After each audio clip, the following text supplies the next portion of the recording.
Hello! One day I'll remember my hair is a thing that I should look at before going live. Today is not that day. Tomorrow probably won't be either. Besides, I've still got COVID. I've got all kinds of excuses. Excuses for days, I say. At least another week's worth. Assuming I have no long-term debilitating complications. But hey, how you doing? We're doing a new game tonight. Got COVID? Sure did, T3. Sure did. My daughter brought it into the house from daycare. So, yeah. And from what I understand, it is the South African variant, though. That's just what she has. I have to double check because somebody else who was part of the event was told they got the UK one, so who fucking knows. Anyways, yeah, I got COVID. Don't feel like the best. I was feeling better earlier, but from what I understand, this is one of those things where you, like, get bad and then get better, then you get worse again and get better. Like, you know, like a persistent kind of coldy flu thing, but that doesn't matter. I'm gonna get through tonight at least, because we're starting a new game tonight, and that new game is Lamplight City, which I purchased at the same time that I bought Unforeseen Incidents, because GOG had some stupid, goofy sale on adventure games, and my resolve crumbled instantly. So I purchased a couple games from them. Lamplight is one of them. And even though I have a stack of older games I want to play, this one's new-ish, and I want to play it, so that's what I'm going to do. So yeah. And, so, just catching up. Hi Chancakes, hi T3, hi Pokemon Freak. And, hope we're doing okay. My kids are fine. The kid who brought it into the house is completely asymptomatic. We lied to get her tested. And she turned out to be positive. My wife and I are both suffering. She's actually suffering worse than me at the moment. Seems to have a tighter grip on her. But she is okay. She just feels like she's got a flu, thankfully. And for me, that's how I felt, and now I just feel like I've just kind of got like a vague cold that just won't let up. So I'm okay. Everyone else actually just got tested today, so I guess we'll find out in a couple days just how much of a plague family we really are. But all that extremely positive stuff aside, I'm going to click the play button for Lamplight City, and we are going to get this show on the road. And pause the music so we can all hear the other music that's paused. There we go. I always love when games do that. Just the best. Fantastic. What's this? My system nuked its boot partition and recovery partition, leaving nothing to start up one day last week. Whew! Whew! That's unfortunate. I actually had that happen with this computer. Windows did a Windows update, as Windows does from time to time, and it corrupted my my boot file effectively. So I had to get Windows on a USB stick to then relaunch to repair my hard drive. It was a whole thing. I was supposed to stream that night, actually. It was ugh, I tell you. Anyways, let's click new game. So, I know very little about Lamplight. Can't even repair with a USB stick. Ugh. I was an hour late. Yeah. Oh, thank God, voice acting. Oh, good. I'm not up for it. I was not up for it. Automatic repair just fails. Ugh. I am so sorry, T3. That is unfortunate. Very unfortunate. You have my sympathy, my condolences.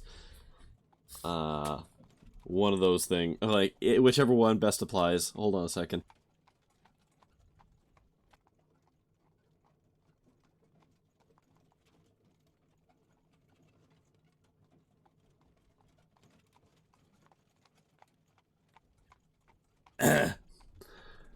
Driven to Linux. Do take care of myself. Yeah, it's right now. I'm just kind of congested, kind of coffee, kind of like blowing my nosy, and like extremely mild body aches, which are alleviated by a single Tylenol. So like, I'm okay.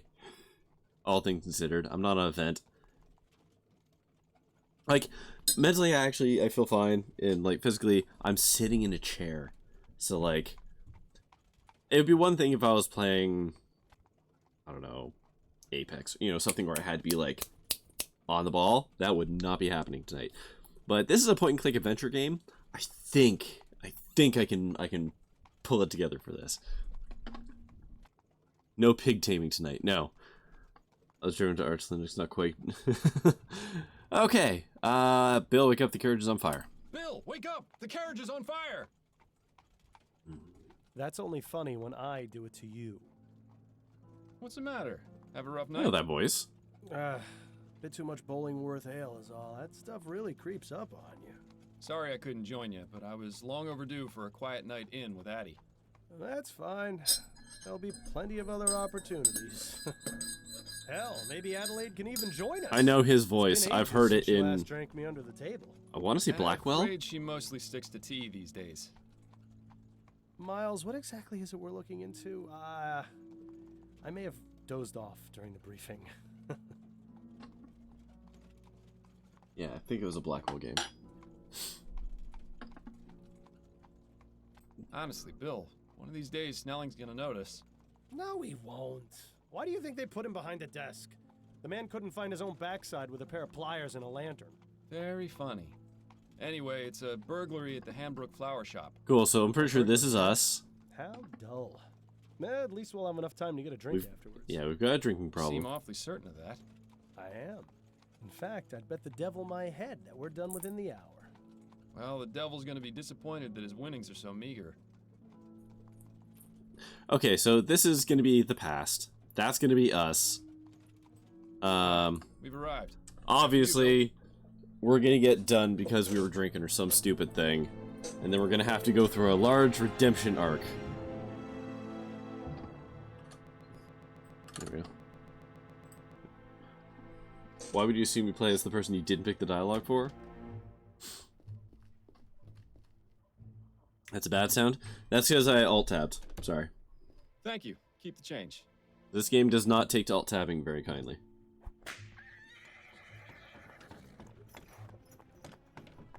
From what I understand, this is So, like our night of excitement begins. You more than anyone else should know that there's rarely a dull night. somewhat a I have a feeling steampunkish tonight world. will be the exception. Until we get to the pub, that is. Keep your mind on the case, Bill. Jesus Let's Christ, move Bill, on. we get it. You're an alcoholic. Fuck.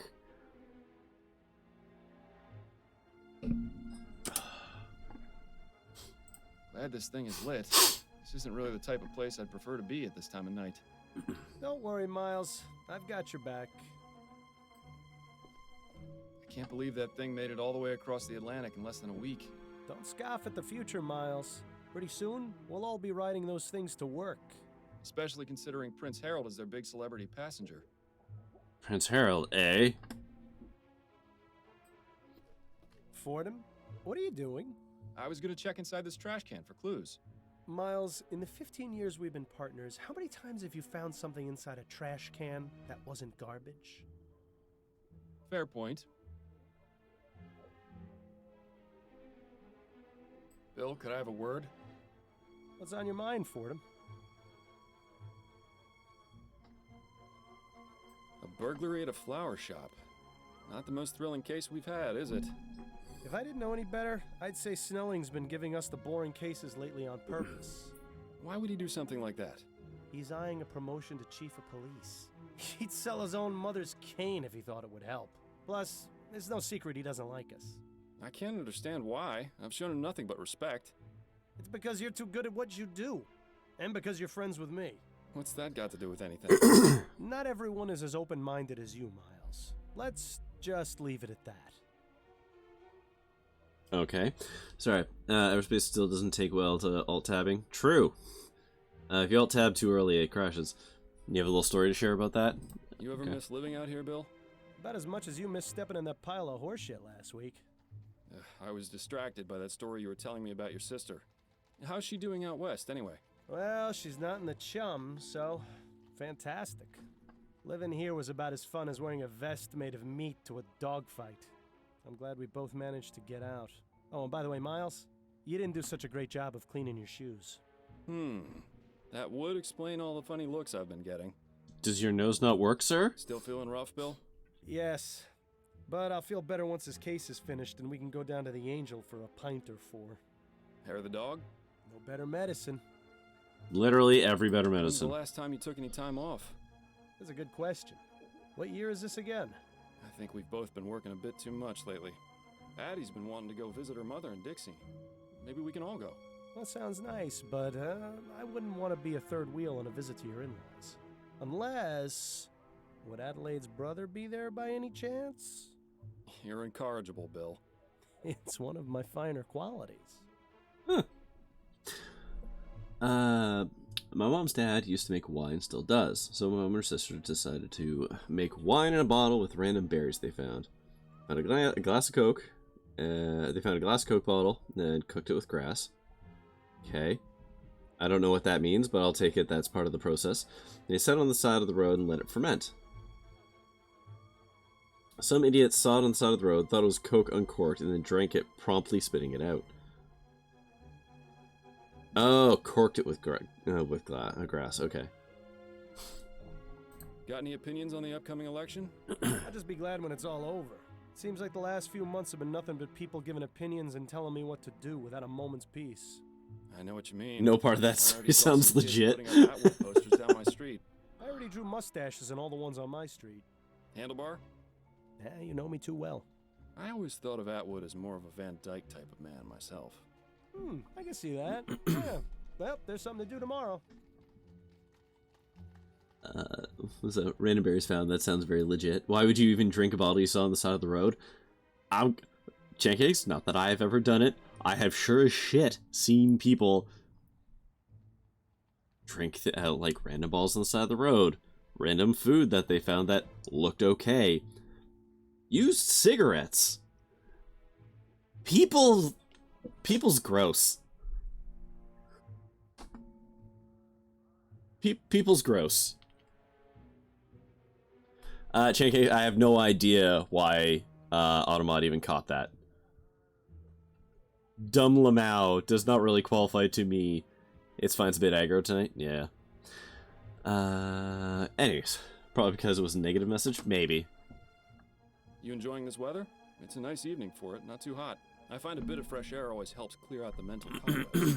It's just too bad the air in the chum is about as fresh as a week-old corpse. Jesus, dude. At any rate, it'll be winter before you know it. The whole city will be shut down, and we'll be digging bodies out from under the snowbanks. Always something to look forward Jesus, dude. to. How much more himself do I got here? Don't you think? I know. It doesn't really feel like a visit to the chum without seeing at least one fist fight. Oh well, there's always the ride back. Let's get back to it. All right. And if I can get turkey out of a wall or burger from a trash can, why not beer from the side of the road? Indeed. Okay. That reminds me. I should pick up a bouquet for Addie when we're done here. Seems like you've been spending more time with me than with her lately. I sure hope she's not the jealous type. Looks like they've had some trouble with vandalism. Pretty much every business in this part of town has. Certainly looks cozy in there. Plants have a nice way of doing that. God, I know his voice, and I can't quite place it, and it's killing me. Or he sounds like another voice that I Come do on, know. Bill.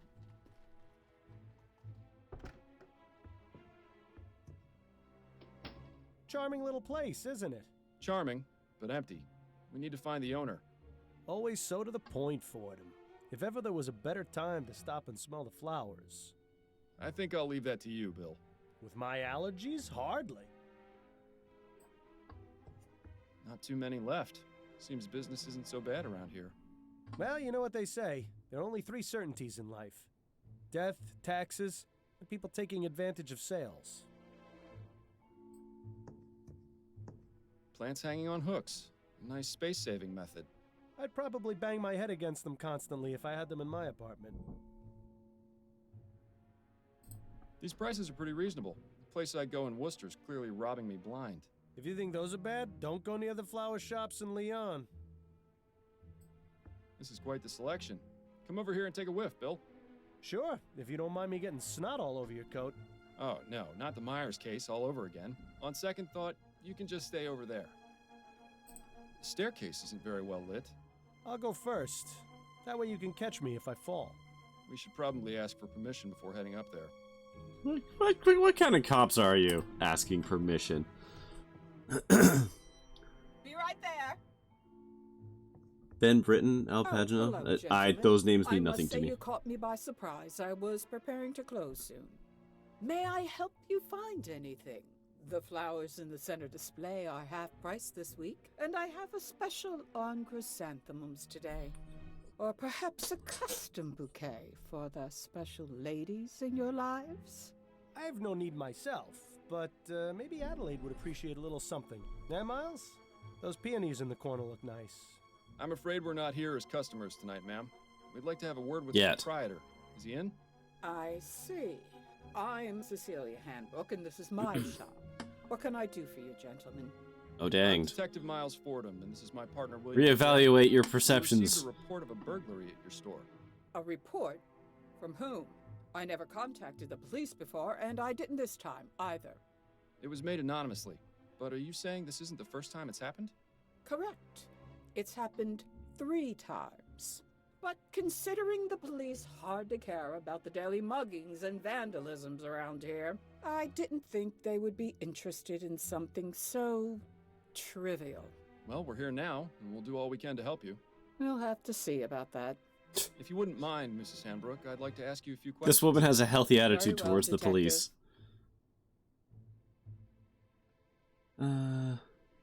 Ben Britton, Al Pagino. Yeah, those names don't mean anything, but I'd have to look at their, like, their voice credits to other games to know where I got them from. One thing that makes me a little mad about these so-called space-saving setups. Few of them use the ceiling, which is a whole lot of that you could easily have hanging furniture or something. Well, I mean, hanging plants traditionally hang from the ceiling. Burglaries. Could you give me the details concerning the burglaries? About 3 weeks ago on Monday, I noticed that my order of Easter lilies was missing. At first, I thought nothing of it. Sometimes certain types of flowers are unavailable or arrive in poor condition. These things happen. Then 2 weeks ago on Wednesday, it happened again. But this time, I noticed something rather odd. Go on. When I opened the shop, there were 6 crowns and 10 shillings on the counter. That's exactly the cost of 2 orders of lilies. Last Friday, it happened yet again. The lilies were missing, and there was payment for 1 order on the counter. I believe that someone has been breaking into my shop after hours, taking the lilies, and leaving money behind. How unusual. Okay, so they have social anxiety. They just don't want to interact with anyone, but they do want the flowers. Have you noticed any suspicious characters lurking around? Detective Fordham, this is Chumley. You can't throw a stone without hitting a suspicious character. And if you've noticed my window, you'd be aware that stones get thrown around quite a bit in this neighborhood. If you're looking for trouble, you're far more likely to find it out there than in here. I meant if you'd seen anyone out of the ordinary near your shop. Only the 2 men from the police who entered it tonight. That is most definite out of the ordinary. Have you found any evidence of a I break-in? like this lady. No, the front door is always locked. My assistant Trevor and I are the only ones with the key. Are there any other points of access to the building? The upstairs windows, I suppose, but I make sure to keep them locked, and neither of them have been broken. Would you allow us to have a look upstairs? Is that really necessary?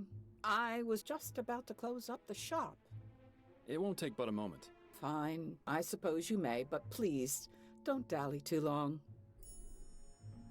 Alright. So this burglar has been paying for the stolen goods? That would appear to be the case, yes. I really don't think this could even be considered a crime. That's one of the reasons I didn't bother reporting it to the police. And the other reasons? Oh, I think I've already made those quite clear, Detective. Has a crime been committed? I guess if they are breaking in and taking the stuff, the breaking and entering is the crime. It's not theft. Though, could it still be considered theft if they pay for it? Because you're taking their inventory, so it's not going through their through their systems. So you're taking inventory and just leaving money. So I guess that's technically still theft?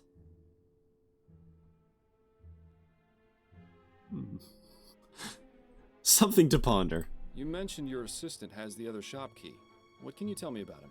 His name is Trevor Hastings, and he has been working for me for the past 10 years. Do you trust him? Implicitly.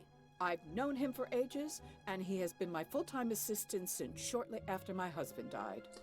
You're not suggesting he had anything to do with this, are you? Not at all. I would like to speak with him, though. Where might I find him? It's Friday, so he should be on his way back from the docks right now. He'll be bringing my flower order within the hour. Good. We'll meet him here, then. If that's all right with you. I suppose I don't really have much of a Technically choice, you do I? do. Like, you do. Theft doesn't have to do anything with exchange of value. It's about taking something with permission. Yeah, fair enough. So B&E plus burglary. The fact that they also left money behind is irrelevant. True. Have you been in business long? Yes, I opened this shop 30 years ago, along with my late husband, David. But the past 10 years, I've been running things on my own. Don't you feel unsafe being here by yourself so This late lady's at got a night? gun. Detective, when you've lived in this part of town as long as I have, it takes quite a lot to scare you. 2 I guns. think that's all the information I need for now. All right, Detective. He also knows she has 2 guns. Access casebook. Okay.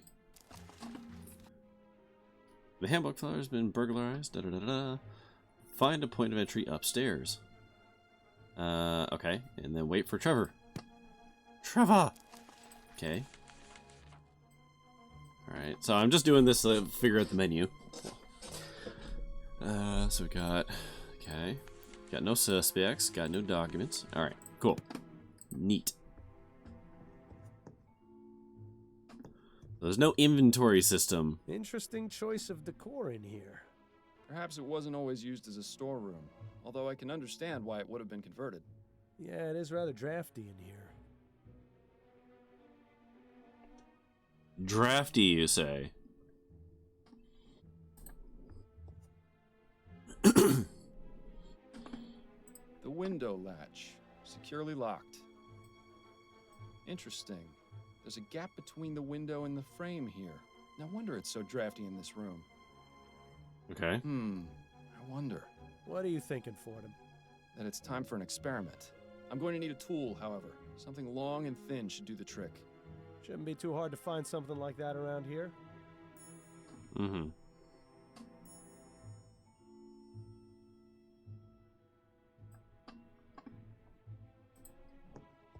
A rather distinguished-looking gentleman. Reminds me of Captain Snelling, if he ever smiled. A young lady. Perhaps a relation of Mrs. Hambrook? I can see the resemblance.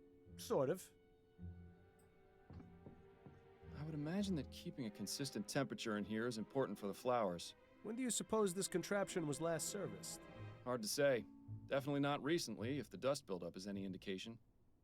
A pastoral landscape. Definitely nowhere near here. I've never much understood art, but it would be nice to see a place like that in person. Seems to be the broken pot storage area. Why not just throw them away, I wonder? It's likely they're going to be repaired. I noticed some faint cracks in some of the pots downstairs. Hey, save money where you can save money, right? I've seen this type of device before. It's a special container for growing plants. Specific temperature and water conditions can be adjusted. Seems to be empty right now, though. and judging by the dust, it hasn't been used in a long time, if ever. It seems Mrs. Handbrook isn't too fond of steam tech, or just doesn't understand it. Unmarked, but if the smell is anything to go by, this is where the flowers are stored when delivered. I'll keep my distance then. I don't think this window would serve as a viable means of entry. It's a nice view, though. You can hardly see the vomit and manure piles on the street from up here. God, do I miss the whole pressing space to see interactables. God, do I miss that.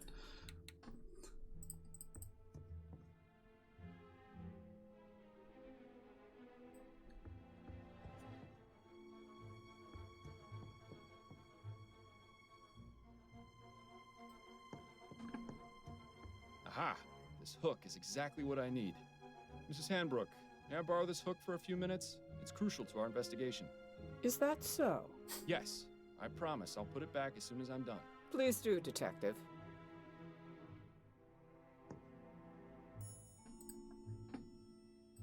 I always love solving the tutorial puzzles in these games. They always make you feel so smart. Okay, so now do I... Good. Bill, Okay. It's time for our experiment. And what is this experiment going to be exactly? Simple. I'm going to see if this hook can get me inside the shop.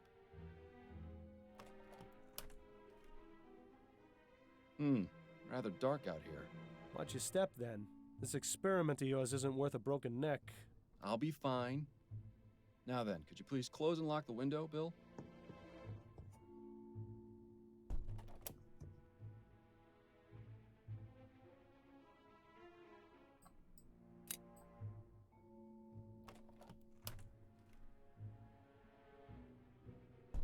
Well, I'd say this is fairly incontrovertible proof that the building can easily be broken into without arousing suspicion. Where'd you learn how to do that, anyway? You taught me, remember? Nah. Are you sure it was me? Positive. We were a few pints in at the Angel about 5 years ago, and you decided I should learn how to pick locks. That... What else have I taught you how No to do? part of that was picking a That would lock. be telling. That was unlatching a window with a wire. Totally different skill sets. Picking a lock. Nary a tumbler in sight. Ah, Trevor. Evening, Cecilia. I've got the order ready to bring in. Trevor, these are Detectives Fordham and Leger. They say there's been a report about the burglaries, Leger. and they're here investigating. I only did it because I think it's been going on too long. As much as you want to, we can't handle this ourselves. We can discuss the matter later. In the meantime, the detective would like a Awkward. word with you. I'll be needing to bring in the flowers first, if that's all right. Otherwise, some hooligan's likely to run off with them. Ah yes, hooligans love flowers. Bill, would you mind? Ah, the glamour of police work. I know what he sounds like now. He sounds Now, Mr. Hastings. like, if I could ask you a few questions. Go on, then. oh, that guy from DS9. Oh my god, what is his name? He works for the founders. Wayoon. He sounds like Wayoon from Deep Space Nine. Whether it's actually him or not is a totally different thing, but he sounds like Wayoon. What can you tell me about the recent burglaries? I wish Cecilia had contacted you a lot sooner. She's a damn fine woman. But sometimes I think she'd rather jump in a rose bush than ask for help. Had to take matters into my own hands. This needs taken care of, and we can't do it on our own, as much as Cecilia would like to. Anyhow, alls I know is taking off with some flowers and leaving money behind. No idea who it could be, how they're getting in, or why they even bother paying. In my day, if you robbed I don't know a how place, they managed to you pay did for the Robert De right Niro's way. likeness for this character. Sad state of affairs when even burglars don't do their jobs correctly. Do you have much experience with burglary, Mr. Hastings? Now, I never said that, detective. Have you noticed anyone or anything suspicious around here recently? Nothing but the usual roughnecks, ragamuffins, and drunkards. Like I said, it's a real mystery. Could you walk me Stares through hard the at process camera. of your deliveries? Of course, there's no great science to it. On Monday, Wednesday, and Friday afternoons, Cecilia gives me her list of flowers to pick up from the wholesalers. I head over to Gas Cone around sunset when they get their shipment, and I give them her order. They load up the crate, I pay for it, and then I lug it back here. How long does that take? Between moving the crate and getting it across the river on the ferry, a couple of hours. Usually the store's closed by then, so I use my key to get in and leave the crate inside for Mickey? Cecilia to open in the morning. That's all there is to it. Told you it wasn't very complicated. Do you ever leave the crate unattended during that time? No, sir. Never more than a minute. I may be old, but I got good eyes. I'd see if there were anything amiss. Besides that, I check to make sure the crate is still sealed when I drop it off. I'm not about to let Cecilia down by being careless. Okay. How long have you been working for Mrs. Hanbrook? Been about 10 years now, I reckon. I used to help with deliveries now and then when it was her and David, her husband. But after he passed, she offered to make me her assistant. Unfortunate way to get it, but I needed the work. Used to be I had a job at one of the airship yards, but they let me go after I was injured by one of those newfangled steam machines. Capitalism. So the offer came at a good time. Besides that, Cecilia needed looking after, even though she'd never admit it. If I'm being honest, we're both getting a bit long in the tooth. Not sure how much longer we'll be keeping this up, but as long as I'm upright and breathing, I'll be bringing these crates along, even if it is murder on my back. I admire your work ethic. I've got a job to do. Not enough people these days seem to respect that. Thanks for your time, Mr. Hastings. I'll let you get back to work. Appreciate it, Detective. If you don't mind, Detective, I still need to check the crate before I bring it in. Of course. Thank you again for your help.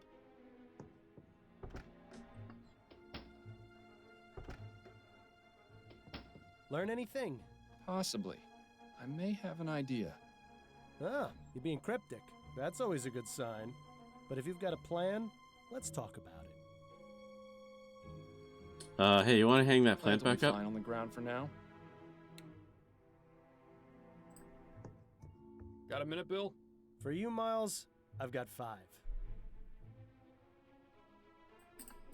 I've heard of honor among thieves, but have you ever known a thief to pay for stolen goods? Perhaps conducting normal business is just too boring for him. Do you think he might be doing it for the thrill? There could be any number of reasons. The best way to find out is to catch the culprit and ask him ourselves. What's your impression of dear old Mrs. Hanbrook? I like her.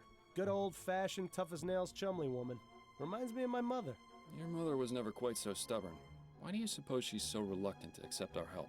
It's a chum thing, Miles. You wouldn't understand.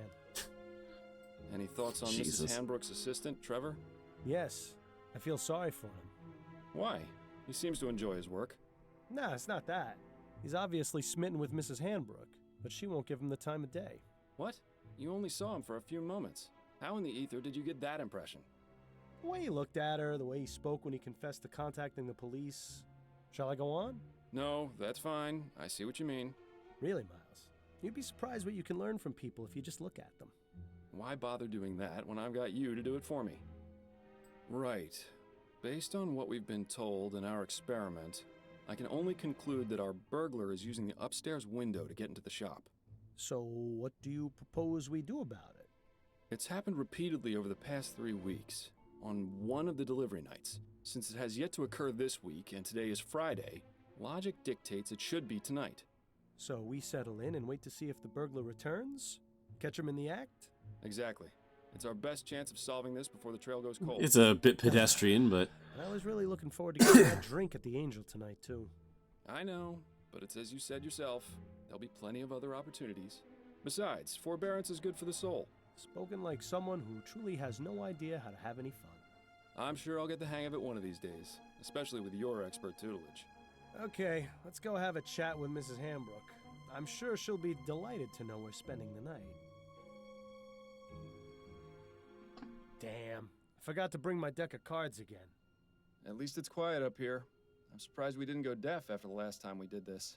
What? I said, bedtime for you, Pancakes? Fair your enough. sense of humor remains on point. Have yourself a good sleep. Miles, have you ever considered Thank you, the as laws always, for behind stopping by. What, you mean quitting the force? the Force, the city, going off and seeing what else is out there, you know? I'd miss it too much. Wouldn't you? I was thinking I might visit Harley out west. She makes it sound like a dream in her letters. Wide open spaces, fresh air. I know I'm a city boy and would probably miss New Britannia's filth and squalor after a week, but... You should do it. A change of scenery never hurt anyone. Plus, it's much easier for you than it is for me. I've got a family to consider, after all. Ah, right. Oh, no, I didn't mean it like that, Bill. It's just... Shh. I think I heard something. Beep. Oh, no. Bill? Stop! Police! Damn it! He's gone up the fire escape. We can corner him on the roof. Stay close and keep me covered. Except I didn't. Who dies? One of these guys dies. Obviously. Bill! Stay back, officer. Got a knife. Ready your pistol, Fordham. But you're too close! I trust you, Miles. Your pistol, now! There's really no need for this, officer. I respect your desire to uphold justice. Mine is more important. If you let me go, I won't come back. And we can all forget this ever happened. The most Listen to this theatrical lunatic, of Miles. voices. Take your shot before things get worse. No, fuck it. No! Of course I shot my friend. Bill! Oh, God! I'm gonna be honest, there was no alternative to that. I know it. it. Sorry, my friend. I am so sorry. Okay, so we don't play as the alcoholic. 3 months later. Bad ending number 1 unlocked. I mean, hey, Bookmark, you're welcome to look up to see if there actually was an alternative to that. Miles, wake up! Your house is on fire! Huh? What? You see, I told you it was funnier when I did it to you. Yes. Hilarious. What's the matter? Have a rough night? Overdid it on the soporific. Uh... Why do I feel like I've had this conversation before? I'm just glad you're in the mood to converse again. You took so much of that snake oil last night, I was starting to think you wanted me quiet for good.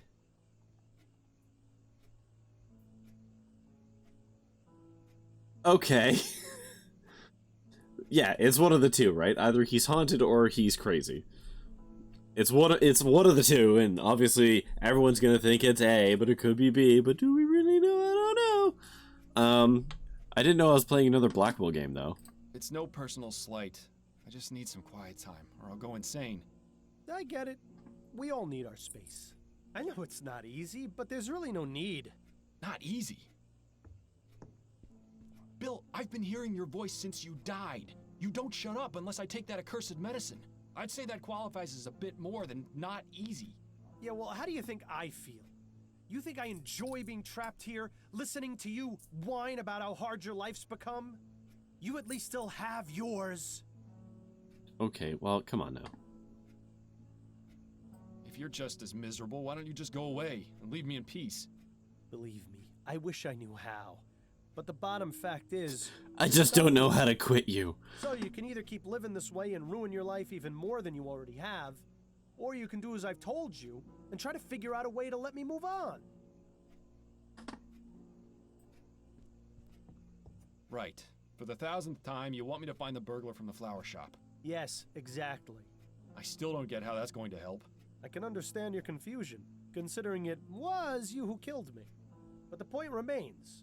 You wouldn't have been in that situation in the first place if not for him. Once the criminal has been caught and is in custody, we'll both get what we want. A decent night's sleep? More than that, you'll have that elusive thing you always wanted to give others. Closure.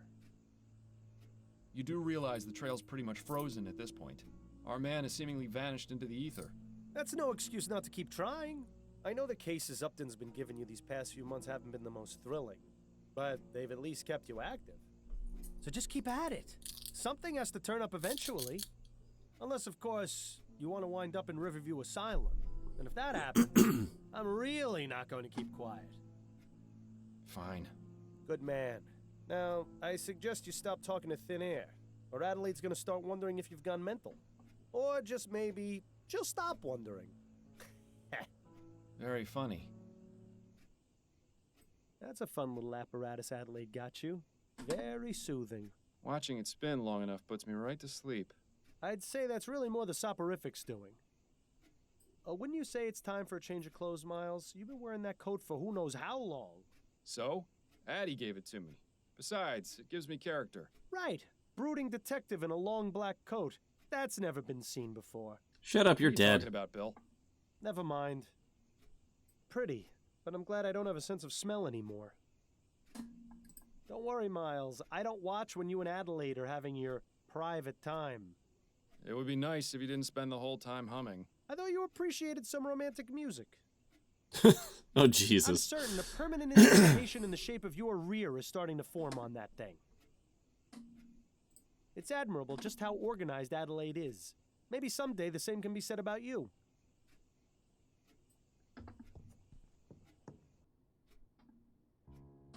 Well, look who's awake.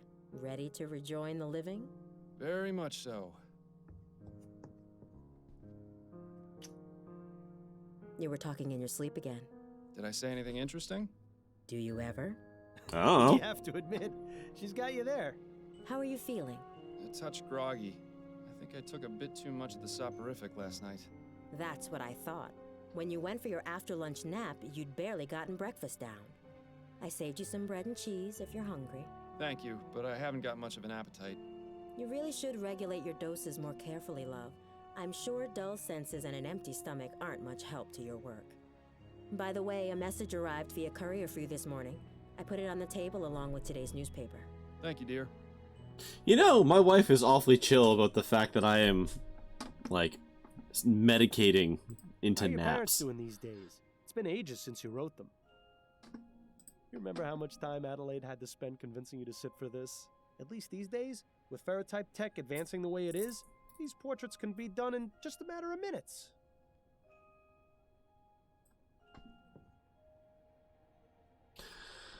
Fordham, a big case has come in which I think will interest you.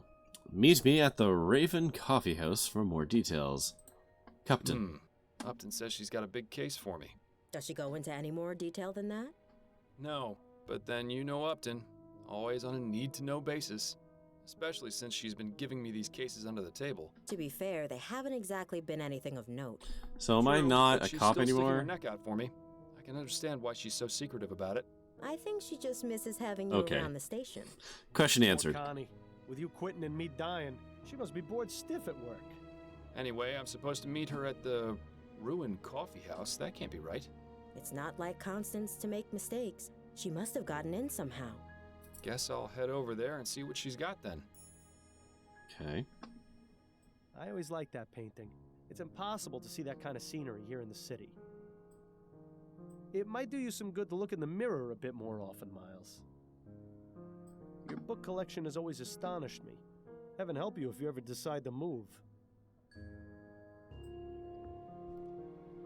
Oh, Christ. There's so many.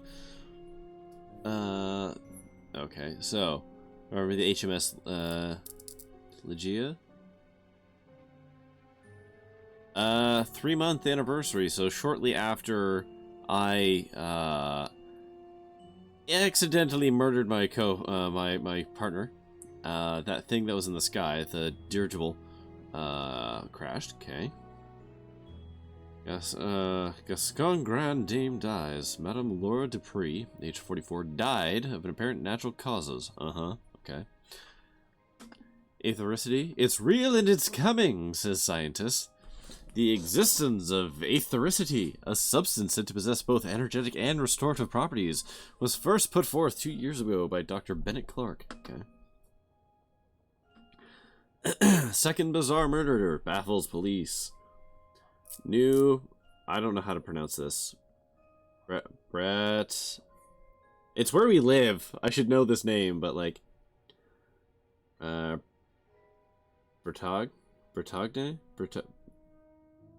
Breton?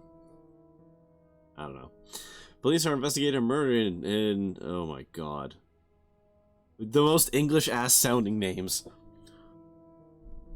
Cholmondeley. Similar to the one that just occurred in that borough last month. Many details were confidential at the time. We were able to confirm that both victims were male and died from gunshot wounds. Okay. This is back when cocaine was good for you. Fair enough. Fair enough. Adelaide's father certainly had an amazing life. Imagine being the personal barber to the Prime Minister and his family. The gossip and secrets he must have heard. I'd love to see the look on Snelling's face if he ever found out you kept your old truncheon. Bollingworth Ale, my favorite! And a nice souvenir from the Angel. You really ought to go back there someday. Ah, the Havisham case. Our first time out as partners. First in a long line of successful cases. Hey, look, It's a nice hanging to have a plant. memory of the good old days. That makes me wonder what old Mrs. Handbrook is up to these days. It's been so long since you used that desk. Did you even notice when Adelaide got rid of the chair? Alright. There's so many things see I you can later. interact with. Don't work yourself too hard, dear.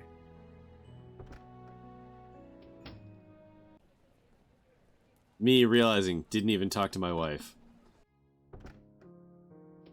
Hello, dearest. I have returned. It's good. I should probably talk to my wife. My wife, Addie? etc. Yes, dear? Oof. Good lord. When do we turn into monk? How's work going? You have any appointments today? Yes, one this evening. It's been a bit slow lately, but pretty soon it'll be debutante ball season, and all the Gascon grand dames will need their hair done. You sure I can't convince you to let me give you a little trim? You've been looking awfully scruffy lately. What's the point? I've got no need to go peacocking around town. You're the only girl for me. I like it when you're clean cut. It brings out your eyes. The way my eyes have been looking lately, I think it's best to keep them hidden. How are you? It feels as though we haven't seen much of each other these past few days. I've been fine. Addie, you're not a very good liar. What's on your mind? I'm worried about you, Miles. I know, but I've told you, there's no need to worry about me. I'm all right. You're not all right, Miles. I may not be a good liar, but you can't fool me either. I am all right. What do I have to do to convince you of that? You could start by throwing out that sleeping medicine. It's turned you into a different person.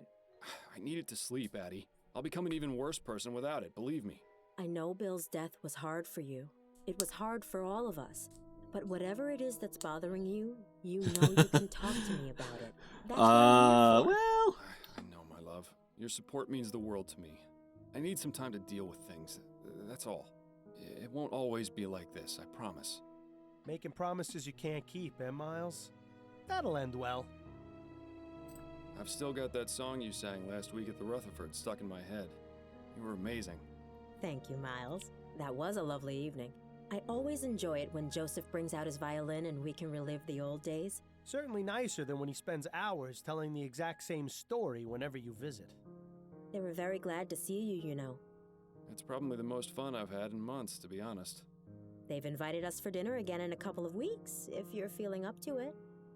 I hope I am. What's that you're reading? It's a collection of short stories by James Penstroke. James Just published earlier this month. Penstroke? Any good? Jesus. Oh, yes. I love his work. He's been publishing a new serial in Brentwell magazine. I can't wait to read it. Perhaps we both can together? I think you'd enjoy him. Lately, I haven't been able to concentrate on a page for more than 5 minutes without nodding off. That is a pity. I'll let you get back to your book. James Penstroke. Have a lovely day. Ah, Take who care of made that yourself out car? there. Oh, that's David, Good Engine. Ah, yes, the good engines. They make good engines. Yes. Chimney. Gascon. Worcester. The Atlantic Ocean. Alright. Hodgem River. Leon. Fenton. Swamp. Okay, cool. Ah, the Rouen Coffee House. Worst Java in Lamplight City, but there's no better place to overhear all the rumors and gossip in town. Just make sure you don't get too close to the other patrons. Discretion was never your forte. Self-Portrait as a Desperate Man by B. Calvert. A bit like looking in the mirror, isn't it, Miles? Best avoid that one. He looks like he might tip over at any moment. Reminds me of when I was alive. Ah, good times. All that metal and tubing just to serve a hot cup of coffee? Professor Xander Colt Tit III's emulsified soporific, available at all discerning pharmacies. I really don't know why you think taking that rat piss every night is a good idea for them. Simon Banks, professional chimney sweep. Services start at 2 coppers per hour. Inquire at 305 Merrick Lane. I'm sure he's a lovable urchin, but thankfully, your chimney is clean. P.D. Preston's patented papier-mâché perambucat. Handsomely upholstered in silk, satin, or velvet, and hand-painted in the most artistic manner, as shown in engraving. I suppose if you and Adelaide ever finally decide to have children, something like this will come in handy. Green's sulfur salt. I know none of this has anything to do with anything, but I'm still going to listen to them all. Smelling fresh as a daisy. Talk about false advertising. I couldn't get a date for a week after using that stuff. Dr. Tennyson's Vigor Pills. Nice. Absolutely guaranteed to restore vitality, youth, and vigor, or your money back. For use by men only. These things seem to have had a spike in popularity recently. Dr. W.S. Sales Wonder Tonic. The best and safest medicine for both gentlemen and ladies. Prevents consumption, general weakness, feverishness, indigestion, cure-alls. constipation, diarrhea, loss of appetite, flatulence, and head pain. They should also mention that it prevents breathing, heartbeats, and being alive. Nice seaside landscape. Definitely. What a cheery reminder of everyone's impending death. That whole thing about the man in the black robe, complete lie, by the way. Not in much of a hurry to clean up in here, are they? Oh, there's Constance. If it isn't my old friend, up to no good. Hello, Fordham. It's good to see you. How did you get them to let you in here? It's rather simple, really. The owner and I have an understanding. He pretends women are allowed in coffee houses, and I don't report his unsavory business practices to Chief Snelling. Sounds like a good deal. What sort of unsavory business practice? Wait, why aren't women allowed to drink coffee? Oh, we haven't got time to get into that now. Hold on. But take some advice. Don't order anything that isn't water. I got your message. What's going on? It's time for you to join the big boys again, Fordham. Your days of finding lost cats are over. So stop teasing me and tell me what it is already. Do you know Madame Laura Duprée? The one who was just murdered in the newspaper I read? Yes, that's right, I'm paying attention. Laura Duprée. She's one of those Gascon Grand Dames, isn't she? That's right. I'm surprised you've heard of her. I didn't think you cared about those types I of don't know people. why my encoder is getting I don't, overloaded but playing this Adelaide game. has several It's of them as very weird. clients. She gets paid to pretend to care about their lives, and I get to hear the sordid details. Madame Duprée died the day before yesterday. Her funeral was held this morning. My condolences. But halfway through the service, the mourners heard a loud knocking coming from inside her coffin. Nice. She wasn't dead? Apparently not. Nearly interred alive, although her doctor swears she had no pulse. Dupree's son Andrew was quick to suspect foul play. He accused a man named Albert Martin, and the police arrested him. So where do I come in? Sounds like the case has already been solved. I strongly suspect that Martin is innocent, especially considering the talk of him having used black magic on Dupray. The police feel they have enough evidence to convict, so they're not bothering to investigate any further. Okay. You're going to look into it and see if I'm right, then find the person who was really behind this. Okay. Why not just ask Madame Duprée herself? She hasn't spoken since the ordeal. Apparently, she's been catatonic since they pulled her out of the coffin. How unfortunate. If you'd like to question Mr. Martin, he's being held at the Bow Street Jail.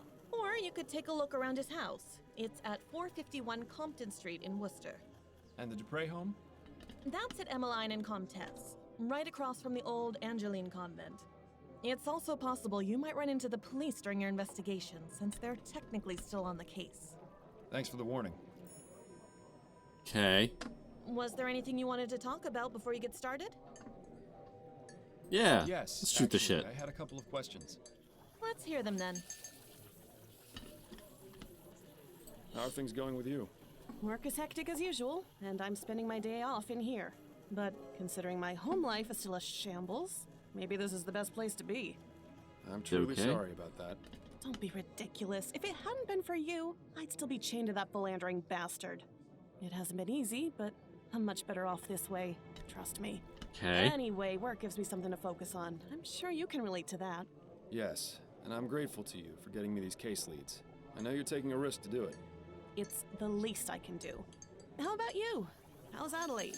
She's fine, although things between us could be improved, if I'm being honest. The less said about it right now, the better, I think. I'm sorry to hear that. You can talk to me about it if you need to, although I'm probably not the best person to ask for relationship advice. Don't suppose there have been any developments regarding Bill's murder.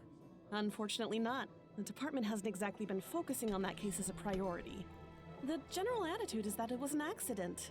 Bill died an honorable death in the line of duty. Would have been nice if they bothered saying that at the funeral. And of course there are still those who blame you for his death, Snelling being the first and foremost. But the man who really caused Bill's death is still out there. Yes, I know. I but mean, it looks like you're on your listen, own if you want to listen. find him. You And did besides, shoot you him, only ask and for he help fell first off the before thing. higher-ups get suspicious. Just don't give up. New Britannia may be a big city, but the criminal world Britannia, is okay. surprisingly close-knit. If you find any connections or leads during your other cases, be sure and let me know. I'll do the same if I find anything out. See, she has a priority straight. You could learn a lot from Upton. I wanted to go over the case with Okay, what have you got? you. What do you know about Madame Dupray? Only what I've read about her in the paper. She's been married thrice, which I can empathize with, and she's extremely rich, which I can't. What makes you think this Martin fellow is innocent? The fact that the only evidence is the word of Dupray's son. I've seen this sort of thing thousands of times, and I'm sure you did too. They're just looking for a scapegoat. You're the only person I know who can put it right. Upton's intentions are noble. She has to realize this is just a drop in the ocean. That's enough about the case for now. Okay, That's it. then Okay.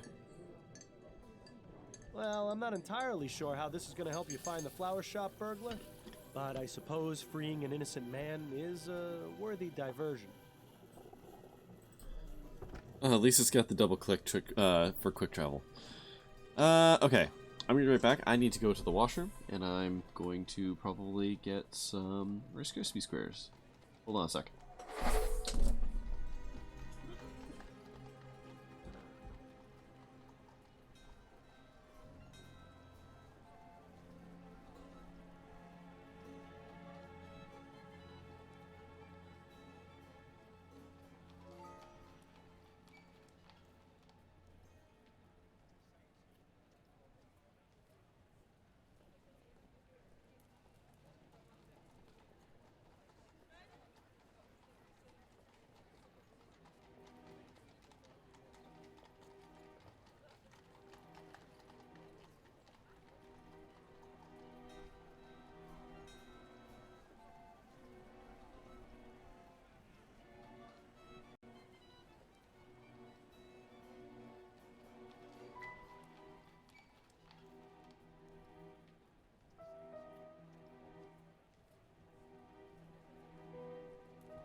And I'm back. Okay. Oh.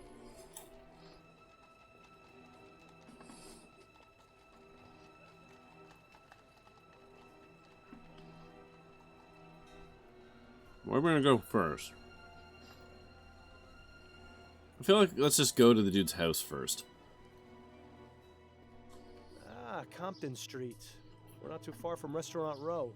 When's the last time you ate, anyway? Please, let's not add eating to the list of things to nag me about.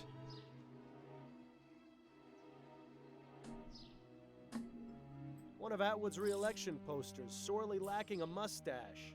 Go on, Miles. Fix this grievous injustice. Not now, Bill. There are more important things to worry about. Spoil sport. I'm glad that Coulson still uses horses. I don't trust the new self-driving cabs. Considering how many eating establishments are in this neighborhood, the butcher picked a fantastic spot to set up shop. I do notice a distinct lack of stray cats in this neighborhood, though. Okay.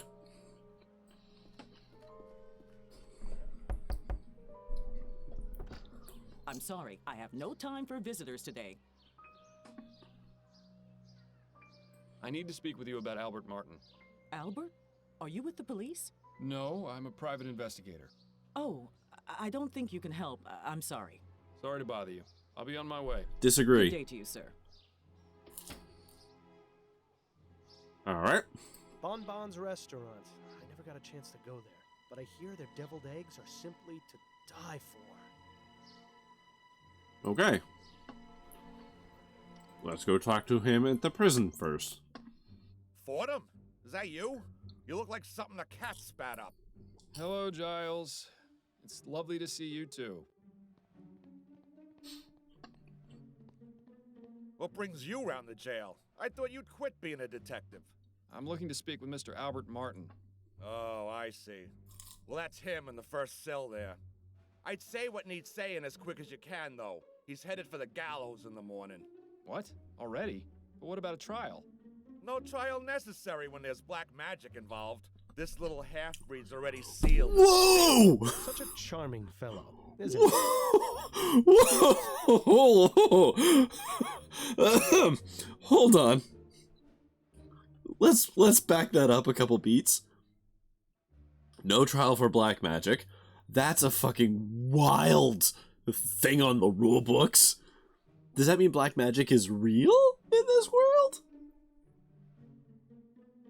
Second, half-breed? What? I know this is a game that takes place in whatever fucking time, but like, what?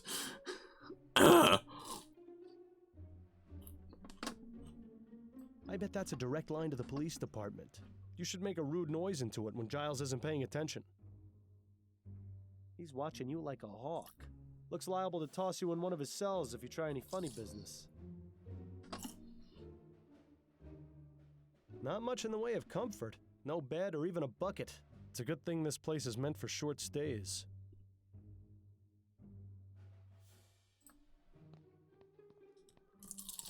Mr. Martin? Who are you? My lawyer? No, I'm actually here to help you. The name's Miles Fordham. I'm a private investigator. How are you going to help me? I'm looking into the attack on Madame Dupray. I believe you're innocent. Oh, thank heaven. That's music to my ears. Would you mind answering a few questions for me? Friend, if it means saving me from the noose, I'll tell you nothing less than God's truth. Interesting choice of phrase for someone accused of using black magic.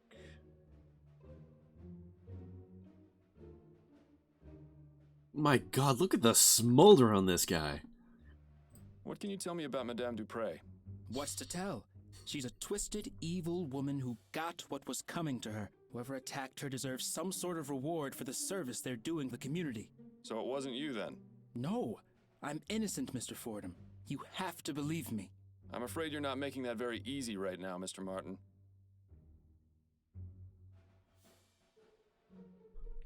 Do you know anything about the circumstances of Madame Dupray's supposed death? No, I had nothing to do with it. Then why did her son accuse you? Probably because he's just as ignorant as she is. What I meant was, how did her son know to accuse you? Have you had any contact with the family before? Yes, you could say that. Uh-oh. That gleam in his eye says it all. You see, I'm involved with There it is. Juliet Montgomery. Dupray doesn't like that one bit. She even threatened me once. Is that right? Yes. She might have everyone else fooled, but that woman is the devil incarnate. I can't understand how something so heartless and cruel could have spawned someone as pure and, loving as my dear Juliet. He's God, not this really this helping is the like a case much, roller is he? coaster of emotion going Tell on me about here. Juliet. She's wonderful. Such a beautiful, kind soul. She hasn't come to see me yet, but I'm sure that's because of all the confusion in the last few days. Juliet wouldn't believe for a second that I would be capable of harming her mother. I'm sure of it. Narrator's How did you two get voice. involved? We met at the university. Your classmates? Hardly. They wouldn't allow someone like me to enroll there. Juliet studies botany. I work as an assistant in the greenhouse. We started talking, and she actually treated me like a person. To everyone else, I was just the boy who fetched the test tubes. But Juliet actually wanted to hear what I had to say. Had the same taste in books and art. Didn't just treat me like some piece of gardening equipment. She even shared some of her notes with me after I told her I was interested in botany as well. From there, things just got better. I don't expect you to understand or approve, but that's how it happened. Oh, you'd be surprised. It doesn't sound too different to how my wife and I got together. Except I was a detective and she was a singer at a bar. And she's... Yes, Mr. Martin. Anyway, back to the matter at hand. How often is Juliet in the greenhouse? Every weekday, but I doubt she's there now. She's probably trying to find out where I am and working to have me released. Somehow, I wouldn't bet on that. Yeah, I wouldn't bet on that either.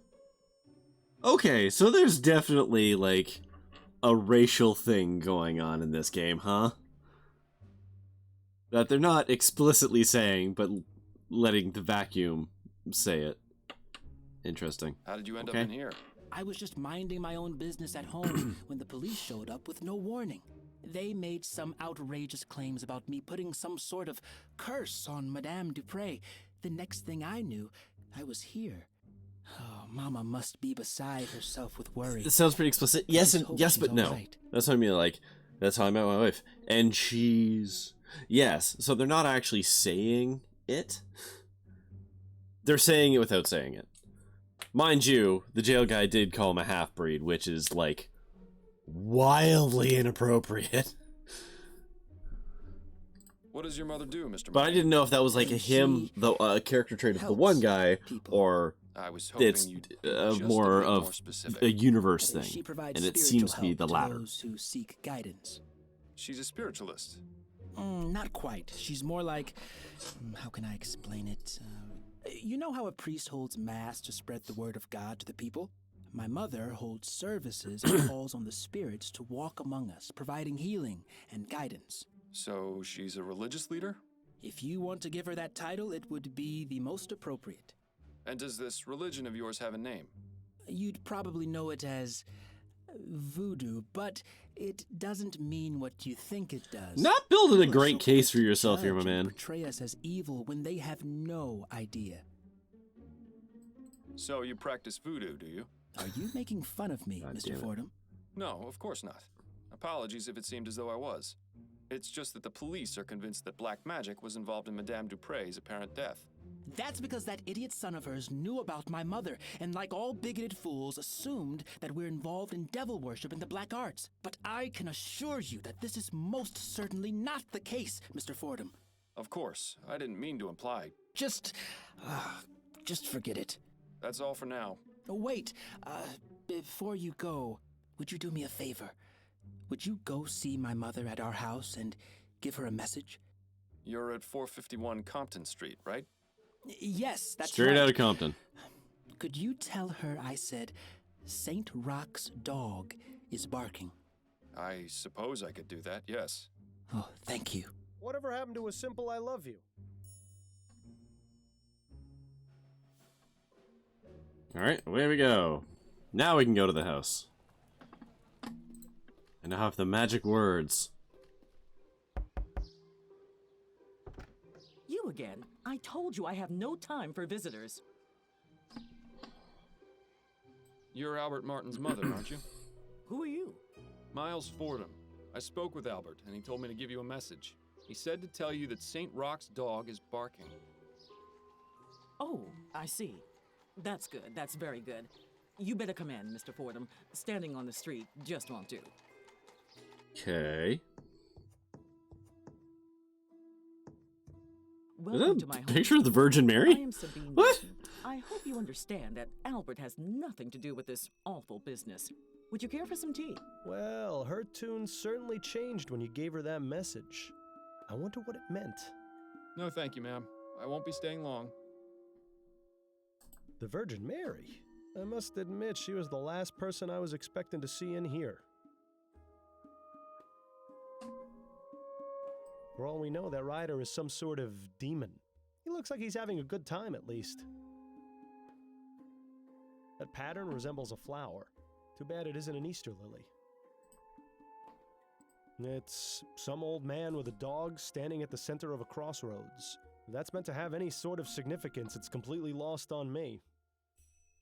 Interesting. Those pots look as though they've been wrapped in tobacco leaves. A rather unremarkable book collection, I'm sorry to say. That statue, on the other hand, gives me the willies.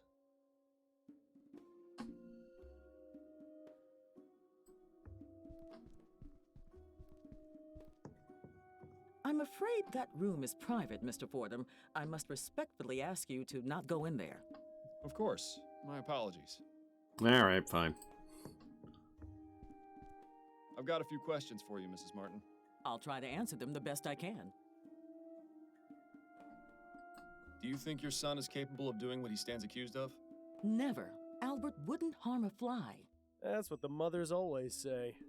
Why don't Fair. you tell me a bit more about him then? He started working at the university laboratory a few years ago. I was so proud of him. The university is quite selective, you know. The same for its staff as well as its students. Yes, I've gotten that impression. I always told Albert to be careful around those high society types, but that one always thinks with his heart first. Is she sure that's the correct body part? He's all the family I have, Mr. Fordham. Do you know anything about Madame Laura Duprée? I never met her in person, but I know plenty about her. Like what? Nothing fit for a polite conversation, Mr. Fordham. But I can tell you this. Good thing we're not Laura polite. Dupray has far more enemies than she lets on. Does that include you or your son? It most certainly does not. What do you know about Juliet, Madame Dupre's daughter?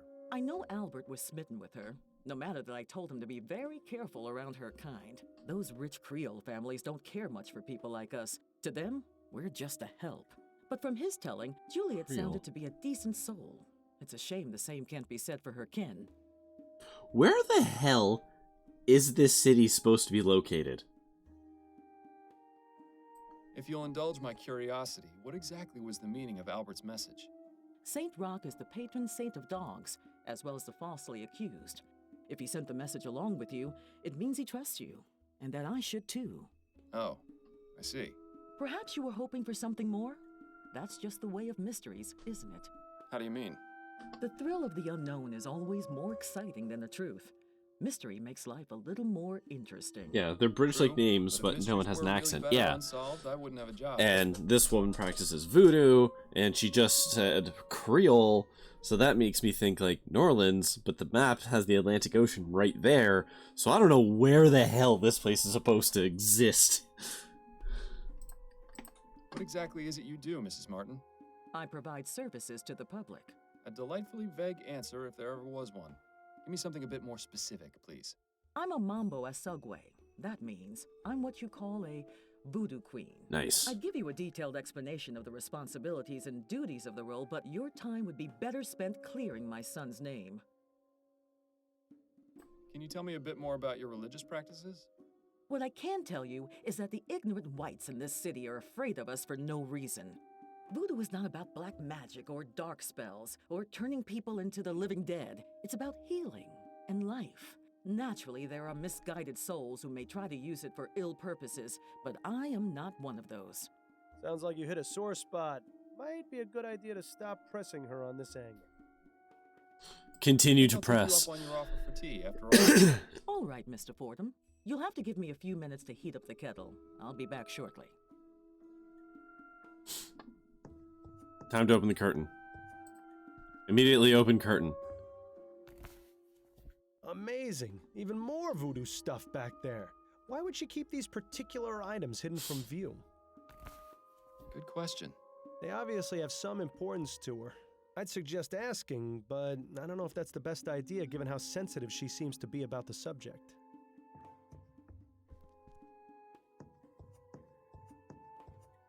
The tea should be ready in a few minutes, Mr. Fordham. You can help yourself once it's done. You're very kind, Mrs. Martin. I'm There's no other chairs in this room. This is a very weird power dynamic being set up here. I've got a few questions for you, Mrs. Martin. I'll try to answer them the best I can. About that back room of yours. I beg your pardon? I don't know about this, Miles. Is this really a road you want to go down? Is it? I don't know that it is right now. Actually, never mind. I misspoke. Thank you for your help. My pleasure. Hmm. Aren't you going to have your tea, Mr. Fordham? I'm afraid I just remembered something important I need to look into. Perhaps later. Suit yourself. So, like, there's the Atlantic Ocean. So that would put us on the East Coast somewhere.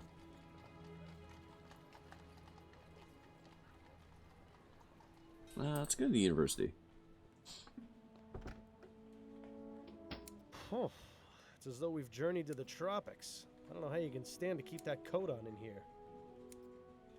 Those flowers are definitely not native to this area. They seem to be thriving in their glass tubes, though.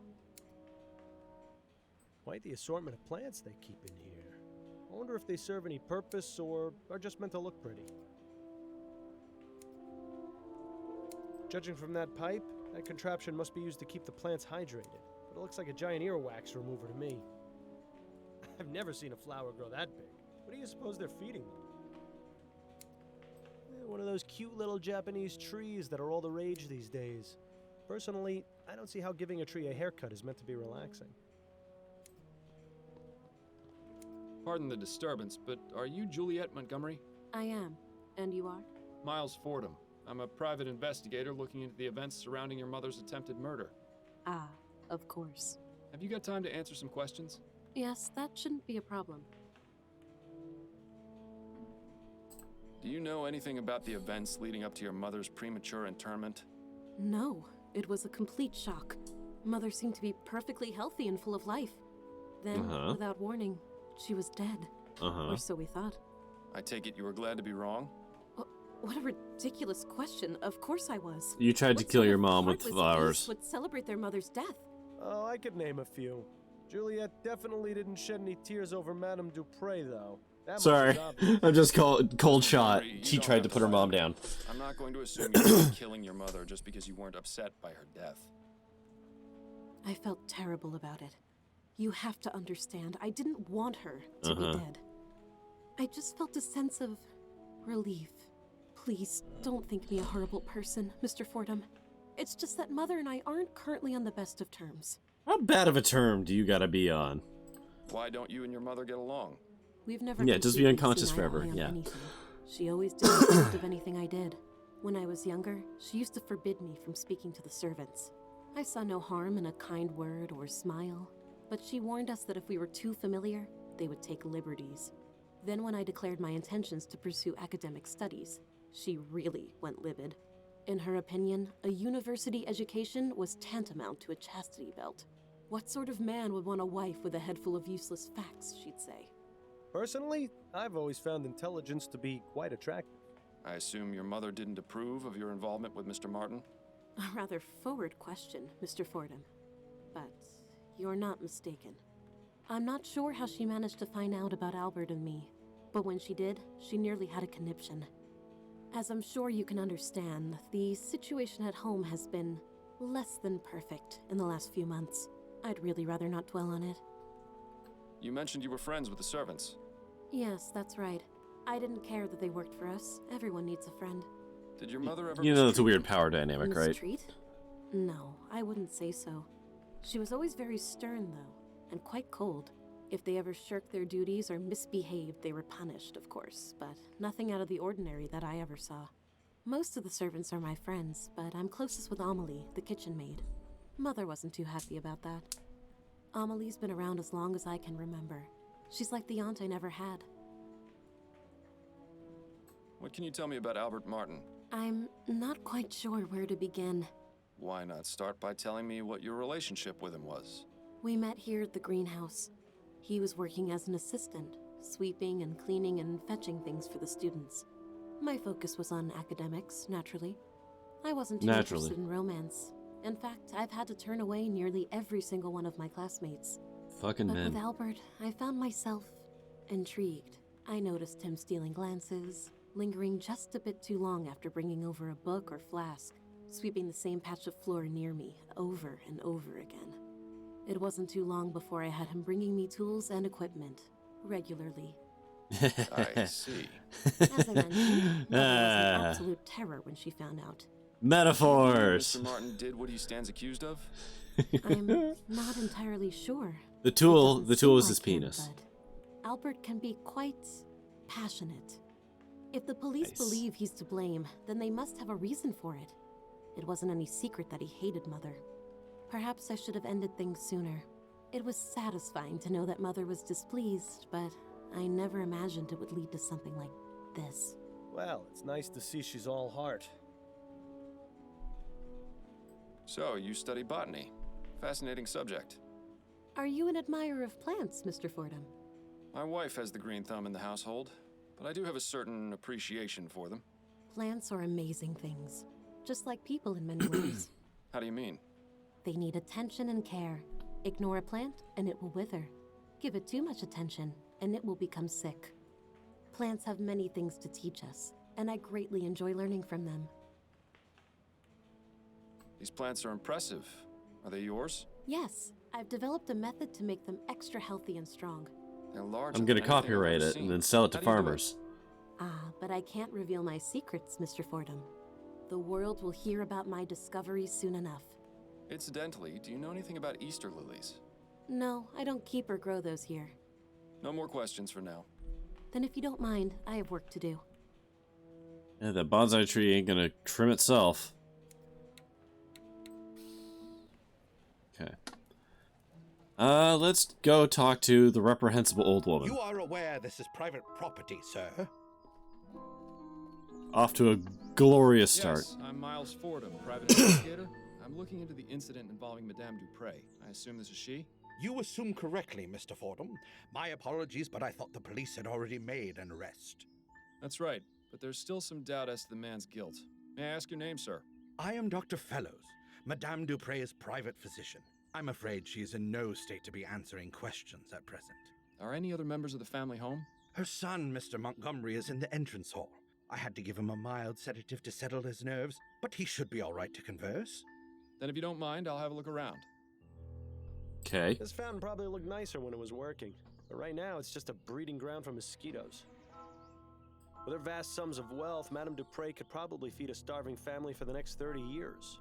Instead, she uses the money to keep her hedges trimmed. Capitalism. With her vast sums of wealth, Madame Dupray could probably feed... No, I already did that one. Her eyes are glazed over, and she's got a vacant, expressionless stare. She seems completely oblivious to her surroundings. If we didn't know she'd been buried alive, I'd say she was just exhibiting the typical symptoms of your average rich person. Get it? Doctor, please be my... Nice chops, dude. Woo! Tell me about Madame Dupray. She is a great woman and a pillar of the community. I cannot imagine why something like this could happen to her, or how someone could be capable of such a barbaric feat. Though this ordeal has been terrible, I am confident she will overcome. The power of her physical constitution is surpassed only by her strength of character. You think he'd say the same things if he wasn't on her payroll? That's what I was about to say. Dude, we get it. You're in love with her. Circumstances surrounding Madame Dupray's supposed death. Her son, Andrew, sent for me a few days ago after finding her unconscious and unresponsive. As I was unable to detect a pulse or breath, I had no other recourse but to declare her deceased. I judged that Madame Dupray had likely suffered a sudden cardiac arrest. It was most shocking to be proven wrong at a funeral. I can imagine. Where was the funeral held, by the way? St. Denis Cemetery. Madame Dupray wished to be interred in the tomb of her father's family, name of Chesterton. Perhaps I'll go have a look. Okay. How long have you been Madame Dupray's private physician? 5 years, and I've been practicing medicine for the past 30. Okay, so I like still spend a couple of days 28 years of that is garbage. Riverview Asylum. Oh, good. Maybe if you're lucky, he could be your doctor someday. 30 years is quite a long time. You must have seen some incredible advances in the field of medicine. I have, yes. I can only wonder how things will change with all this talk of ethericity. There's speculation it can be used to restore necrotic tissue and instantly heal broken bones, among other things. If you ask me, a good bloodletting will never go out of fashion. Yeah, okay. So that's the kind of doctor we have here. Madame Dupray, okay. She reanimated? Of course. Physically, she appeared to be in fine health aside from minor dehydration. I found no marks or bruising on her body. Mentally is a different story, however. She's remained in an unresponsive state ever since. Do you have any opinions on what caused Madame Dupray to appear dead? The most likely cause I can imagine is some sort of poison or toxin. Sure. What leads you to believe Madame Dupray was poisoned? The symptoms she experienced were consistent with prior cases of poisoning I've studied. And didn't the young man arrested have ties to some kind of black magic cult? There have been reported cases of these practitioners using poisons to make people appear dead, then commanding them to do their bidding. I recall reading about a man in the West Indies who was given tetrodotoxin, that's the toxic secretion from a pufferfish, declared dead and buried. He appeared alive in his village some 20 years later. Doesn't that seem a bit far-fetched to you, Doctor? Facts are facts, Mr. Fordham. Surely someone in your line of work can appreciate that. Hold on. Those are all the questions I've got for now. I hope I answered them adequately. I read a Facebook post about this guy who got stabbed with toxins and showed up 10 years later. It's facts, guys. You can't fight. Listen, I read the story, so it's true. You know, it's true. And if you don't believe that, well, you're wrong. Obviously. Yes, I am a medical professional in, I don't know, the early industrial revolution, I guess, of this world.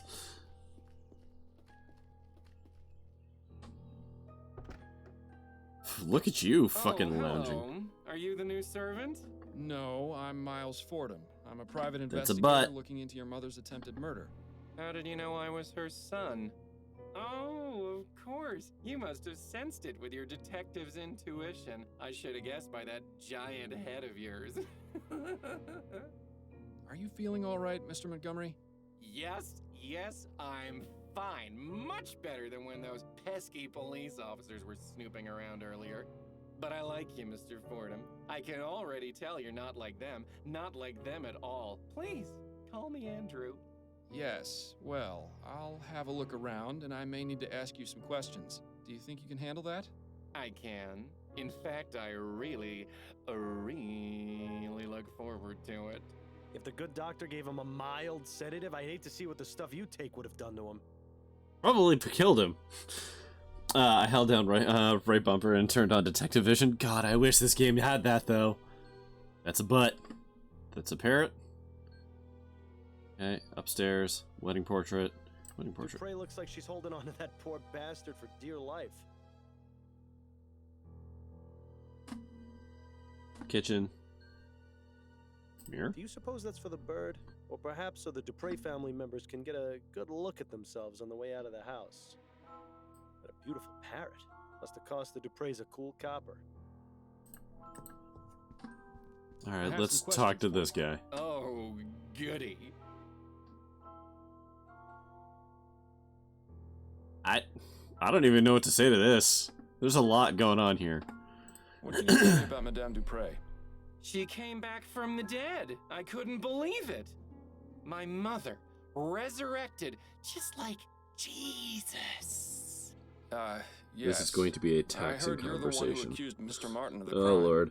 Oh, no, I already talked to the police about that. I don't want to think about it right now. How do you typically spend your days, Mr. Montgomery? What are your interests? Oh, a little of this and a little of that. Nothing as exciting as what you do, I'm sure. Ooh, tell me, do most bad people start crying when you catch them? I'll bet it's a laugh riot to see them sobbing away. No, Mr. Montgomery, most of them don't. Well, that's a real shame, isn't it? Fuck, Jesus. What can you tell me I about appreciate Sister us Juliet? absolutely I'm straight manning reminded this of whole a famous conversation. Quote, Mr. Fordham. Parting is such sweet sorrow.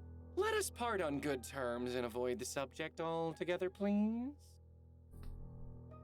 That's a rather exotic bird you've got. I like looking at him. He has such pretty colors, doesn't he? That he does. Oh, hold on. You know, I've always wondered what he might taste like. This is Johnny from Blackwell. Really couldn't say. That's the same actor. Thanks for your time. No, thank you for yours. This is ridiculous. He won't be of any use in this state. If it takes him as long to snap out of it as it takes you, we'll be waiting around here until noontime tomorrow. There has to be a way to bring him back to his senses. Maybe that quack outside knows something of use. Gonna walk around the rest of the house before we do that? But yeah, okay, that guy is absolutely voiced by the guy who did Johnny. Certainly no shortage of bowls or food preparation items around here. What was his name? Who? The actor or the character? The character? I don't know, something Dupray? Hold on, let's find out real quick. Lamplight City cast. Let's all just listen to this awful stuck audio real quick. Dupray.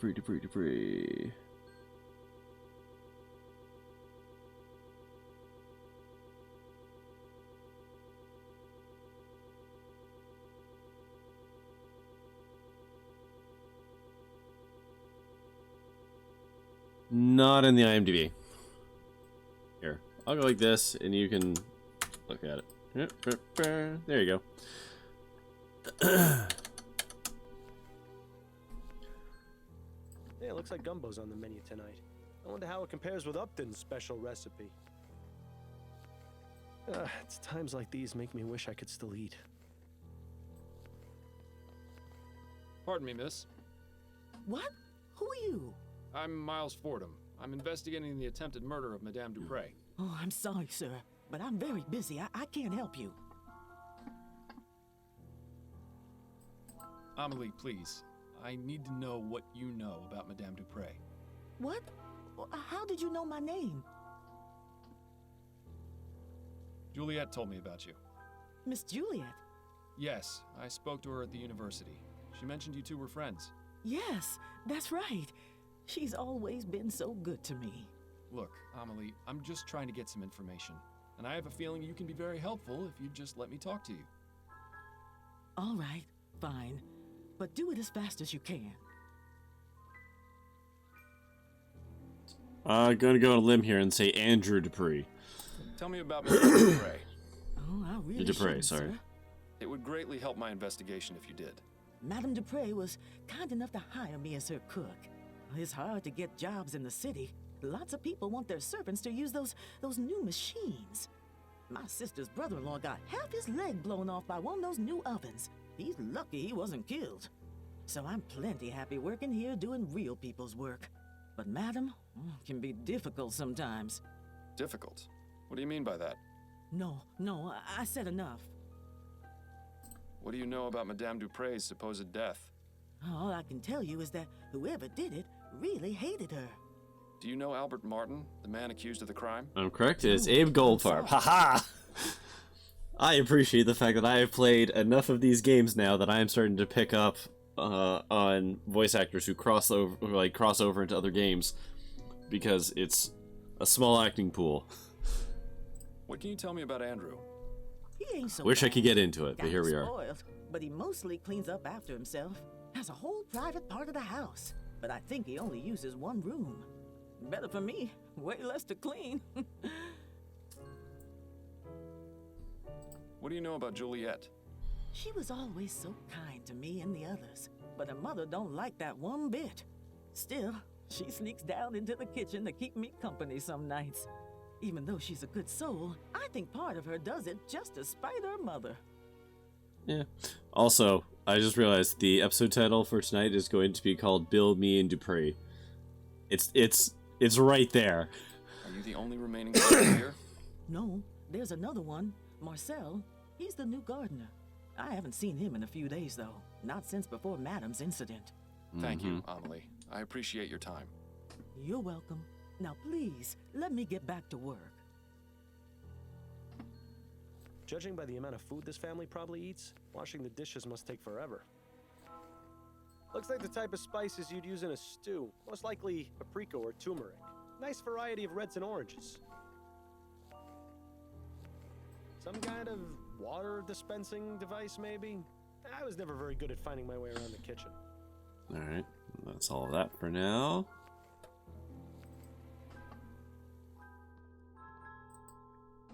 And upstairs we go. A horrible little porcelain figurine. Madame Dupray didn't strike me as the type to play with dolls. Another one of figurines, eh? Mm-hmm. Nice bouquet of roses. Although it would make things much easier if they were Easter lilies. If only. Ah, the Gascon docks. The artist definitely took some liberties. You can't see a single person getting stabbed. Alright, fair. Just I've never seen so many beauty products together. picking in one amongst the place. rooms. Doesn't look like they get used much, though. Excuse me. Juliet really likes plants and flowers, doesn't she? Nice little cottage. Looks like it would make a nice cozy spot to retire. If I hadn't already retired from life, that is. I get it. Locked. I suppose I shouldn't be surprised. Let's have a look through these papers. This is rifling. What's this? Dear Miss Montgomery, unfortunately, I've been informed of a series of burglaries in the neighborhood, near the room you're renting from me at 76 Forest Lane. As a precaution, I've gone ahead and changed the locks. Please find enclosed a copy of your new key. Okay. So, Juliet is renting a room in the Chum. That's certainly interesting. I can't wait to see what sort of dirty secrets she's got hidden away in there. They're all empty. How unusual. Yeah, it's Not like to she doesn't mention live here. disappointing. She's been slowly moving Well, out. someone's fancy. I never like these types of beds much. They feel too claustrophobic. I always thought they had a certain appeal myself. Yes, you would think that about a bed that lets you shut out the rest of the world. Nice little cottage. Looks like it would make a nice cozy spot. All right, Nice little. Next. A much younger Madame Study. Dupray. I suppose that's a nice alternative to a mirror. Ooh, a fainting couch. You know, I always wanted one of these, but I never fainted enough to justify buying one.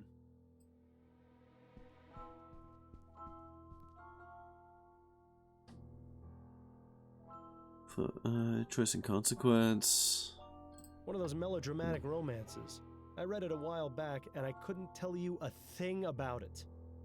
Now that one sounds interesting. I was always a fan of Bedletter's short stories. It's got Covenant of the Damned and other short stories. Doesn't All right. appear to be very brief if there's 2 volumes of it. Wonder if anyone outside the family would find this even remotely interesting. Choice and consequence. Who in their right mind would write a book about that? I don't even want to know what that one's about. Equestrian mesmerism. All I right. read that one last year. If you ever wanted to know the intimate details of a buffalo's anatomy, I highly recommend it. Okay. Okay, so I can right-click to get into that menu, which is good to know. It would appear that Madame Dupray was taking music lessons. Her current predicament has probably put an end to that venture, though. Okay. Seems Madame Dupray fancies herself a poet. Oh, Morpheus, caress my cheek. Bring forth the soothing visions. Give me strength when I am weak. Allow me some provisions. In your domain I am as a queen, controlling all I see and hear. I've traveled places I've never been, and know not the meaning of fear. Okay. The dove is pure, serene and pale, a glowing angel in the sparkling sky. Its gentle coos unlike the whale, the cursed crow that will not die. Protect the dove from grim defeat, let it remain in gentle flight. Or when the crow is allowed to eat, it covers the world in eternal night. These are not great poems. Well, that was... For once in my life, I'm completely speechless. Then perhaps I should take this with me and read it more often. Nah. That's an old uniform, from the turn of the century by the look of it. This must be Madame Dupre's first husband. Kinda strange that she'd still keep his portrait in the bedroom. This is a bedroom? Oh, okay. Let's see if there's anything in these drawers. Damn, nothing but personal effects and more stationery. Don't forget the first rule of detective work. If there's nothing useful inside, check underneath and between. Ah, yes, of course. Thanks for the reminder. Now this is intriguing. I'm not going to warn you again, you disgusting... Oh boy! Whew! Do I need to put content warnings on this? I'm not going to warn you again, you disgusting mulatto thug. Jesus fuck. Stay away from my daughter at my house or I'll kill you myself. Okay, cool. You've got some huge bags under your eyes, Miles. Reminds me of the case we had on that strange train. Don't remind me. Just did. Okay, here's a piano.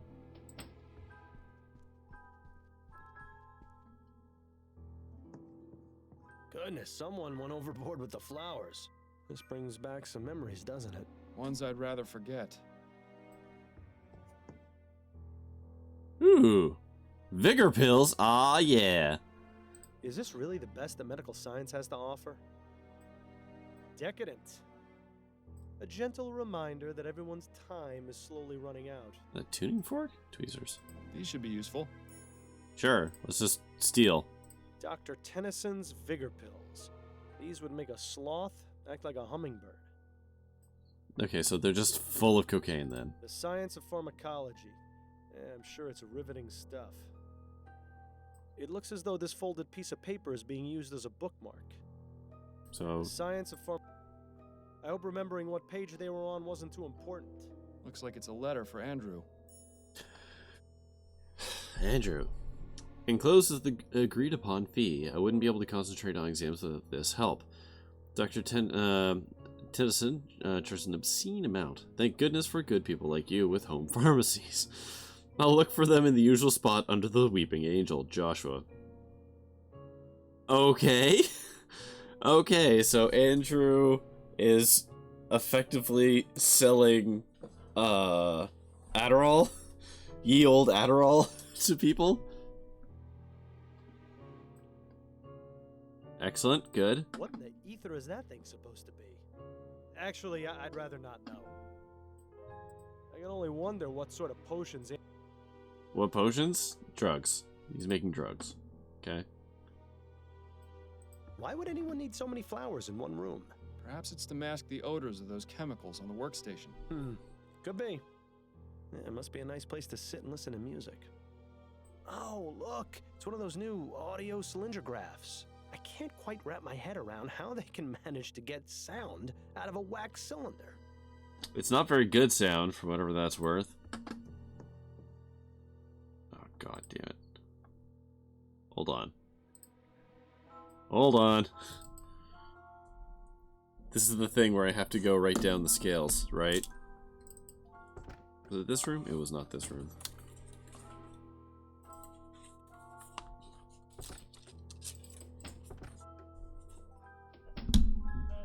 Need pen. Need pen. Come on. Where is it? There it is. Okay, let's look at the note. C, D, E, E.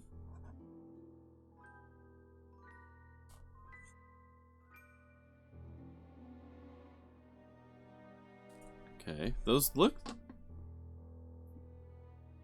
CF, you know, like, this seems just like a standard scale.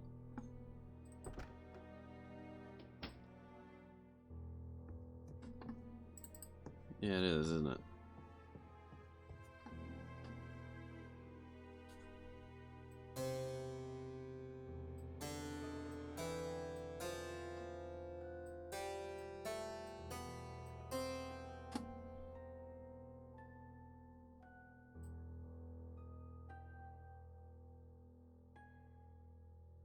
Hmm.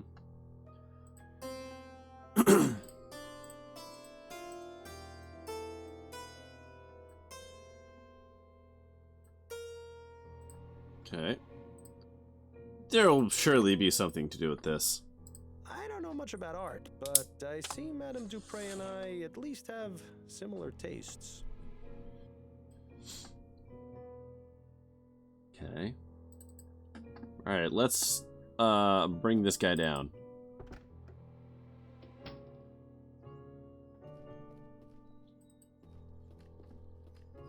Doctor, may I ask you a few questions? Please be my guest. May I ask exactly what kind of sedative you gave Andrew? A simple tincture of laudanum. Oh, What I fuck. give all my nurse patients. He seems a bit out of sorts. Hot? Kettle. It can have that effect, but it usually wears off and He would be. You gave him fucking Is there a way to laudanum. bring him out of his condition sooner? A stimulant would have the opposite effect, but I wouldn't recommend mixing the two. It could have potentially harmful effects on his heart. Oh, of course. I wasn't planning on doing anything of the sort. I was just curious. It's cute how you act like you have no experience in these matters. It's almost convincing. Okay, so we gotta Those are go all the find. questions I've got for now. I hope I answered. We gotta go find the Weeping Angels. Wait, was that? Hold on. That was probably exactly where I was, right?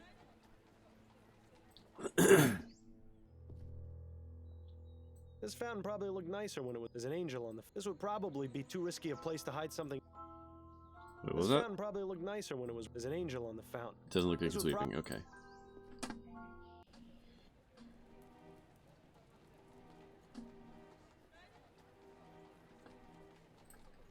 Weeping Angel is probably around here, right? Ah, St. Denis Cemetery. Best view in the city. It's just a shame none of the residents can enjoy it. I think I'm buried around here somewhere. Wonder how the old gravestone is doing these days. Nice view of the... Looks like people have... You may think it's a silly superstition, but I wish you'd leave a bottle of Bollingworth at my grave every now and then. We'll come back to this. Let's go break into our other house. Egad! Is this someone's room or a jungle? Quite a fascinating array of plants in here. Not to mention the machinery on the table. Seems like Juliet is very interested in getting extra credit. I wonder what sort of fertilizer or growth tonic these plants are getting. Whatever it is, it's definitely working. That's quite the book collection. It almost puts Adelaide's to shame. All impeccably cataloged and organized as well, which makes the two missing volumes stand out even more. Those are the most vibrant flowers we've seen in a while.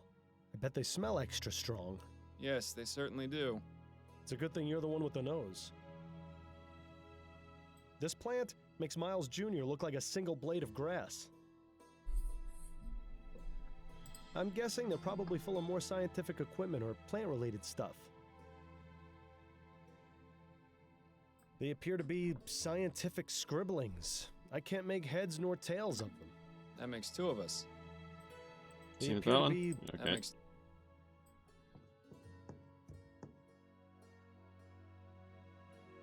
They're just doing what flies do best. Etheric pressure. What a bunch of nonsense. I have no idea nor desire to know what purpose that thing has. Press the button.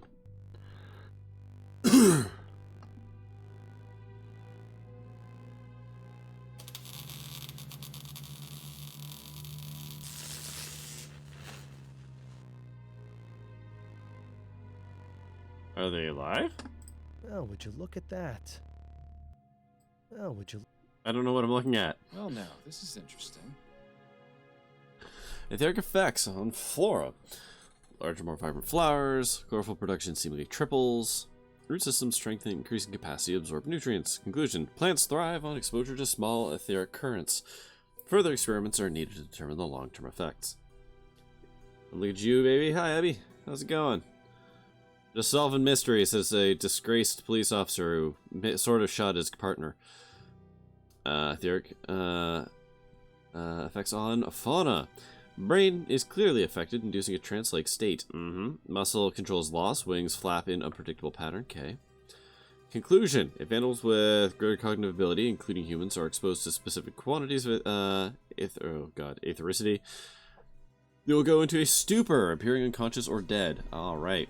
There we go. So there's the actual method of attempted murder on Mother.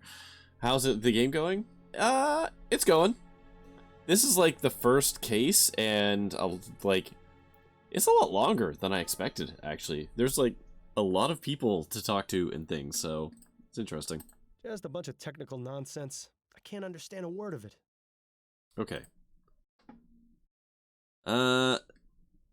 So Mother Dearest got zapped. I think we can all agree on that.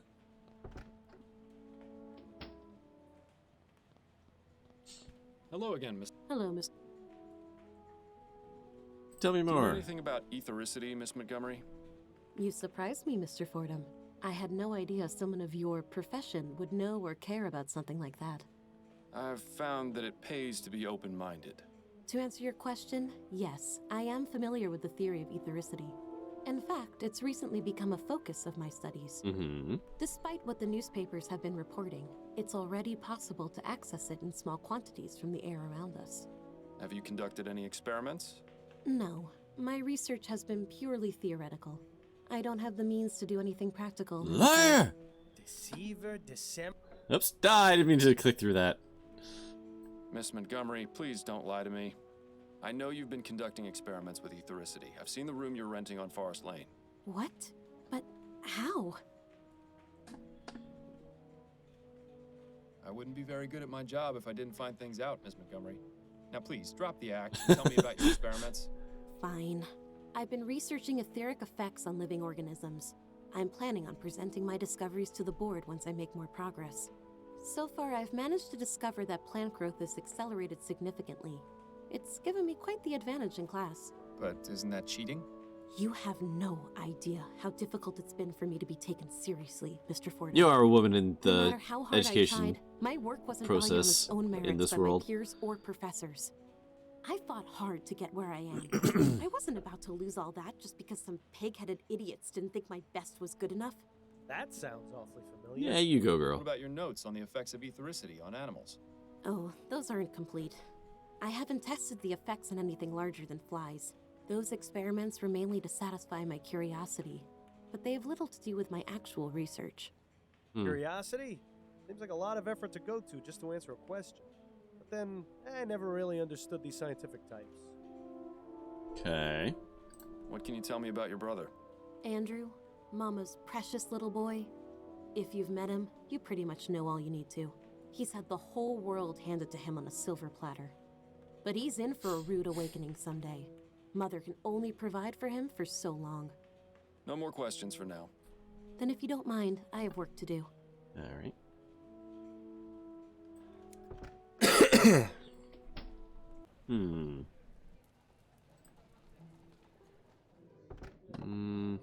No statue. I don't want to talk to her yet.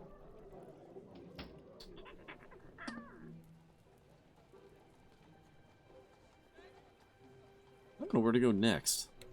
Hold on. Let's look at our objectives here.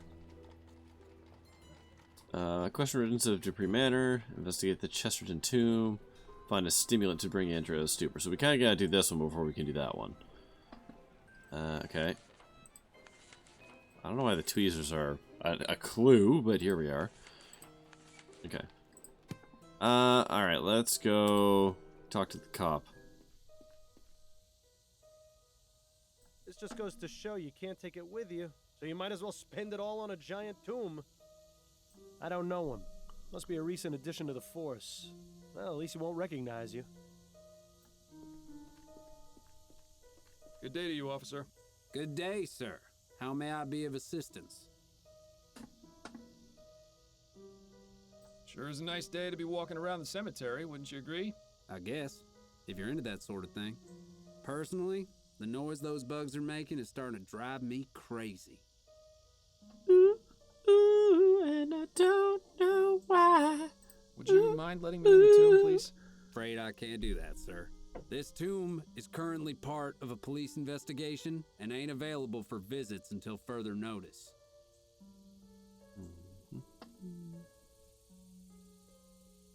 But it's my dearly departed Aunt Hester's birthday today, and I always bring her flowers. Where's your flowers? I'm sorry, sir, but I've got my orders. Come back in a few days. I can assure you, your aunt won't have gone anywhere. Okay, can we try the other one? You up? Afraid, please. All right. So no.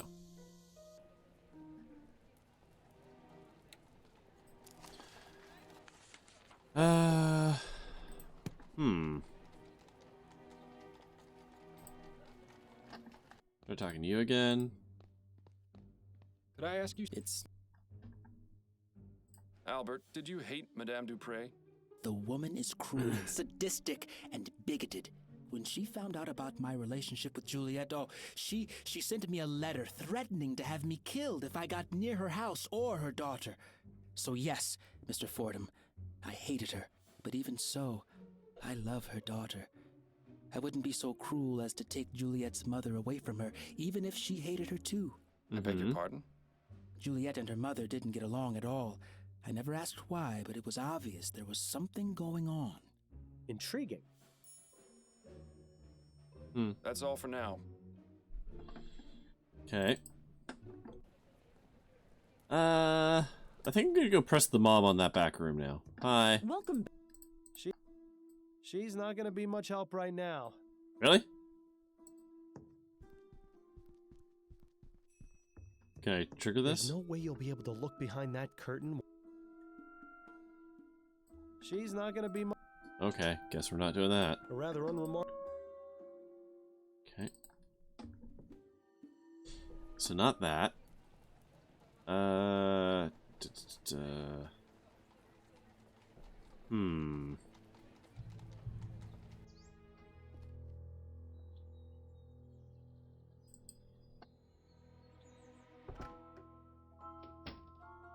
Can I talk to the parrot? Who's a pretty bird? Ray's a pretty bird. Polly want a cracker? No, thank you. Pieces of 8? Hi, matey. So long. As amusing as it is to chat with this oddball, I think we've exhausted his... Okay.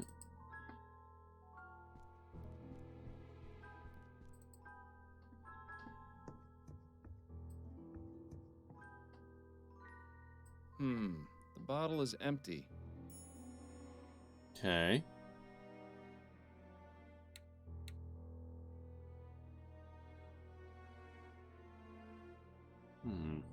A gentle... Okay, now we have a bottle.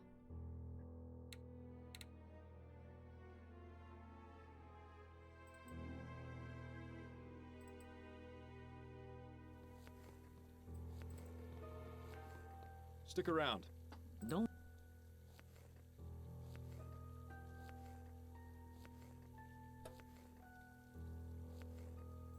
Okay.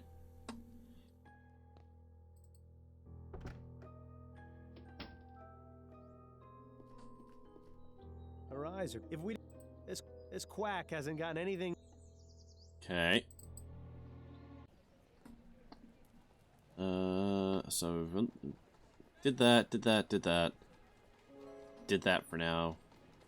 Maybe go talk to her again? To tell us more about... No, alright.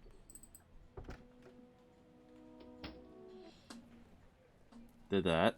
The other place isn't even on the map anymore, so we did that. Coffee house then? Talk to Constance? Can we talk? Go on, I'm listening. I wanted to go over the case with you. Okay. I seem to have hit a roadblock. There's an officer posted at Dupray's family tomb, and he won't let me in. Makes sense. Who's the officer? I've never seen him before. He's young, has a small scar over his left eye, and a distinct Dixie accent. Ah, yes, that would be Officer Grant. He's only been with the department for about 2 months. I don't know a lot about him, but he's already got the reputation for being the type of policeman who'd go out of his way to help old ladies cross the street. Typical Southern gentleman, it seems. Perhaps you can use that to your advantage? Okay, there we go. Madame Dupray's son isn't being very helpful. Is he refusing to talk? More like incapable. The family doctor has him pretty well drugged to the gills. I need to find some way to perk him up. Well, you know, we are in a coffee house. I have a feeling it will take something a touch more powerful than coffee. That's enough about the case for now. Okay. That's it, I think. Then you'd better get... All that... Alright.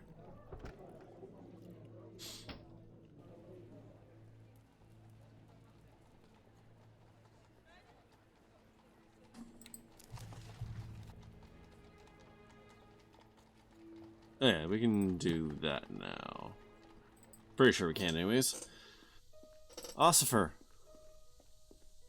Good day to you, officer. Afraid I... Please. God damn it. But there's an old woman. She needs your help or something. This just goes to... If only that police officer was... Good. Afraid... Please. Well, go home and talk to wife. Hello, dearest. I have... Hello. So what's this big case Upton's got you on? Another missing pet? If only. A Gascon Grand Dame was attacked and almost interred alive. You mean Madame Dupray? The one whose obituary was in the paper? The very same. Goodness, that does sound serious. Tell me if there's anything I can do to help. I know you haven't been feeling your best lately. You're always a help to me, Addie. Though I assure you I have this well in hand. I certainly hope so. No, excuse me, as I'm going to exhaust all my conversation points with you. As is tradition. I was wondering if you could do me a favor. What is it? There's an officer posted in front of Madame Dupray's family tomb, and I need to get a look inside. Could you use your wiles and charm to distract him? My wiles and charm, Well, you are irresistible, darling. I'm sure he wouldn't turn away a lady in need. Say you've gotten lost in the cemetery and ask him to show you the way out. Should we really be tricking a police officer like that? Yes. There's no harm in it, and I won't be but a moment inside. It's in a good cause. All right, let's go then. Success! Excuse me, officer. I was wondering if you could help me? What do you want? Whoa! Oh, right, she's black. I seem to have gotten all turned around. Do you have any idea how to get to the front gate? My suggestion would be to turn around and head back the way you came. Yes, I've tried that, but I seem to just be going in circles. Perhaps you could point me in the right direction? Stop right there. That's quite enough from you. I beg your pardon? Don't think I can't tell what your game is. You're trying to lure me away from here and into some alley where your gang of Sambos is gonna rob me blind. Exactly how many of them have you got lying in wait for poor unsuspecting fools you bring them? Just one. Yay! He doesn't appreciate you talking to his wife that way. You know, Miles, sometimes I forget how absolutely delightful it is to watch you use your head. Miles, is that really necessary? Yes. I'm sorry, Addie. You know how I get with people whose minds are full of that rubbish. Let's just get him out of sight before this lands both of us in jail. That bush over there should work. My wife I rocks! have to say, I wasn't expecting assaulting a policeman to be on today's activity list. Yeah, you should go home. It'll be fine. When you're on the force as long as I was, you can pretty much get away with murder. Although I think you may have already used up that privilege. Well, it's been fun, but I need to take my wiles and charm over to my appointment with Mrs. Lefebvre. I'll see you at home later, dear. Try to stay out of trouble. Okay, yeah, so very obviously some racist stuff going on in this game, so that's gonna be fun. Just navigating. Though, hey, we just punched a racist cop. So you know what? Pretty good game. I have to conclude this is somewhere in America.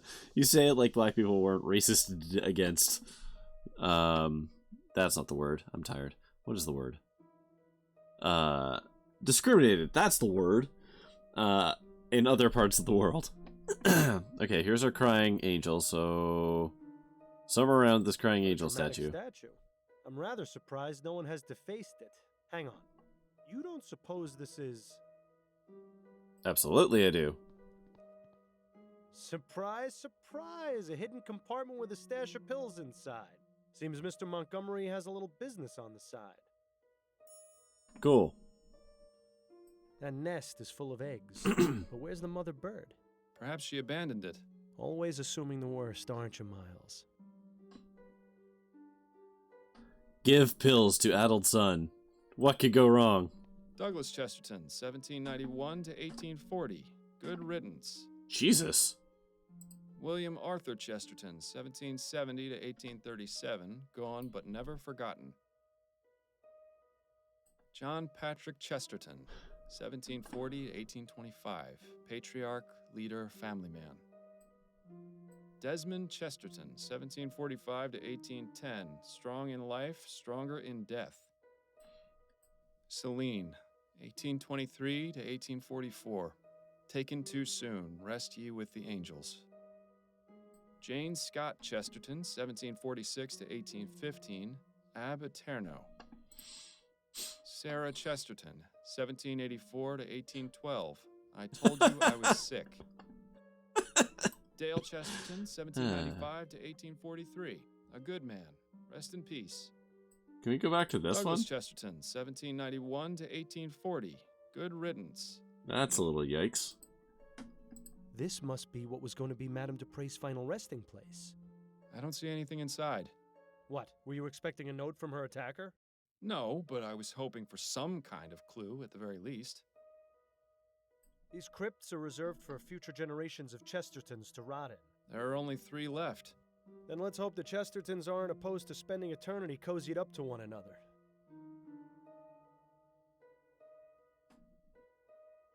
I suppose the whole heaven shining down upon the tomb motif is good for the dead people's self-esteem.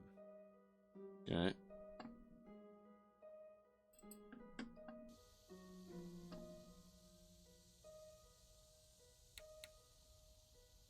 Alright. Now let's give drugs to son.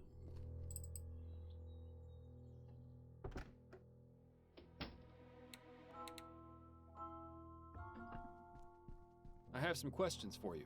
Oh, goody. You'll never believe what I found in your family's tomb. Oh? Was it a ghost? Howdy, Taser. No, it was bigger pills. You wouldn't happen to know how they got there, would you? I see you really are good at your job, aren't you, Mr. Fordham?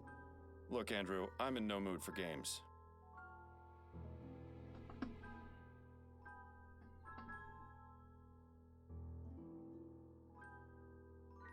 I'm willing to overlook your unlawful activities in exchange for your cooperation. Fine, but you have to understand, I'm not exactly feeling myself right now. I understand perfectly, which is why I need you to take one of these pills. I suppose one would help. Thank you. God. This guy's fucking insufferable. My goodness, I always forget how fast those pills work. My heart is racing. You said you had questions, didn't you? Well, go on, ask them already. You mustn't waste any more time. Well, that seems to have done the trick. Can't wait for his heart to Let's hope fucking we haven't explode. doomed him to a heart Yeah. attack. Alright. Tell me about Mother. What can you tell me about Mr. Dupray? I can't believe anyone would be so cruel as to do what that wretched bastard Martin did to her. Mother is kind and generous, and everyone loves her. She's even good enough to hire actual people to do the housework. Not many wealthy families do that, you know. They just use automated machines or hire servants to operate the manual ones. How do you typically spend your days, Mr. Montgomery? What are your interests? I study pharmacology at the university. I'll be graduating next year if all goes well. Okay. I just hope Mother has recovered enough by then to understand what's going on. She and Jean were so proud of me when I started university. I'd be so disappointed if she couldn't see me finish. I take it Jean is your stepfather. He is. Mother married him 5 years after my father died of consumption. My condolences. Do you have a good relationship with him? Not terribly. Truth is, I hardly ever see him. In fact, before the funeral, I hadn't seen him at all this month. Where is he now? I don't know. Where is he now? But it seems likely he's at his hunting cabin. His hunting cabin. Yes, he often goes there. It's his way of leaving polite society behind and spending time with his thoughts. Considering what Mother just went through, well, I would guess that's where he's gone. Although, to be honest, I don't know why he's not here with Mother in her time of need. Why do people run away from their problems instead of facing them? Why, Miles? Do you know where this cabin is? Afraid not. I don't share his passions, so I never cared much to accompany him on his outings. Okay. What can you tell me about your sister?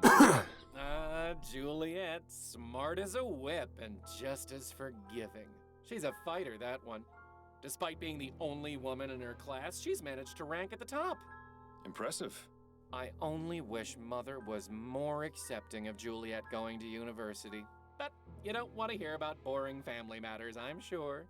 Oh, but family matters are my favorite. It's always so reassuring to know how much worse off everyone else is. What exactly were the circumstances leading up to your mother's supposed death? Or was that Full House? A few days ago, I arrived home from school and found her collapsed on the floor. She wasn't breathing, so I immediately that was Full House. I'm an idiot. Dr. Fellows. He examined her and pronounced her dead. We were all completely shocked. I was devastated. She'd been in fine health. In fact, she'd just been out riding that morning. You can imagine our surprise at the funeral when she sprang back to life. What's your relationship with the servants like? Relationship? I don't have one with them. They're servants. Okay. Mother always made it clear that they weren't part of the family, just help. We've only got 2 on staff right now, though, the kitchen girl and the gardener. How is it you know Albert Martin? He works at the greenhouse where my sister Juliet does her research. The 2 of them were involved romantically, and Mother didn't like that at all. I heard their fights. They were ghastly. What exactly made you suspect he was the one responsible for what happened to your mother? Well, I mean, it's obvious, isn't it? His mother's a notorious voodoo witch. Those people do all sorts of awful things to our kind. Jesus Christ. Spite, you know. He knew Mother disapproved of his relationship with Juliet, so he plotted to get rid of her. So, you're running some kind of pill business on the side? I'm providing a service, Mr. Fordham. Not everyone Give this guy the rest of the pills. As lucky as I am. People pay top of the crown for luxuries like airship tickets and social club memberships. Medicine should be affordable to all. Dr. Tennyson has a patent on the energy pill formula and thus a monopoly on the market. That means he can charge whatever he wants. Students use these kinds of pills all the time, you know. Academic rigors can be overwhelming, and concentrating can be difficult without help sometimes. I've got the skills and the equipment. If I can replicate the formula, help my fellow students, and sell them at a much more reasonable price, why shouldn't I? There's the fact that what you're doing is illegal. Oh, you're starting to sound just like Mother. And just because it's illegal doesn't mean it's immoral. I can think of plenty of examples where the opposite is true. Well, you are making the most drugs. altruistic person I've met all month. The sad part is it's true. That's a rather exotic bird you've got. Yes, Ray is nice when he's quiet. But get him started and it's tough to shut him up. Who trained him? I think he already knew some phrases when Mother bought him. She's managed to teach him a few new ones, though. Oh, yeah? Thanks for your time. My pleasure. Okay. Let's talk to Bird again. Who's a pretty bird? Piece. Who's Okay, no. Nothing yet. Okay, so. We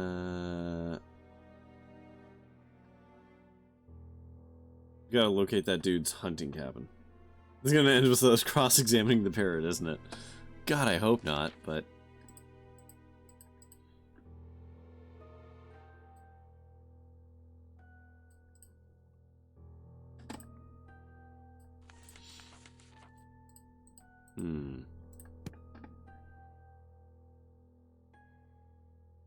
Where would I find out about the hunting? The doctor might know.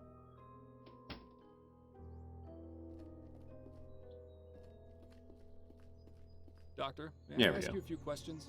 Please be my guest. Tell me what you know about Jean Dupray. I'd rather not speak of him. Madame Dupray does not need to be agitated any further.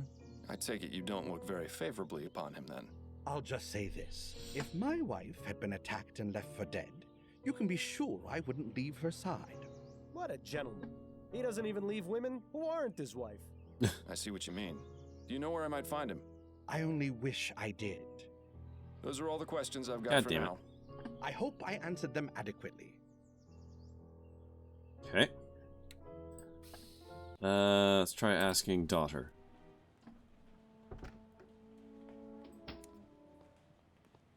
Hello again, Miss Hello, Mr. Is there anything you can tell me about your stepfather, Jean?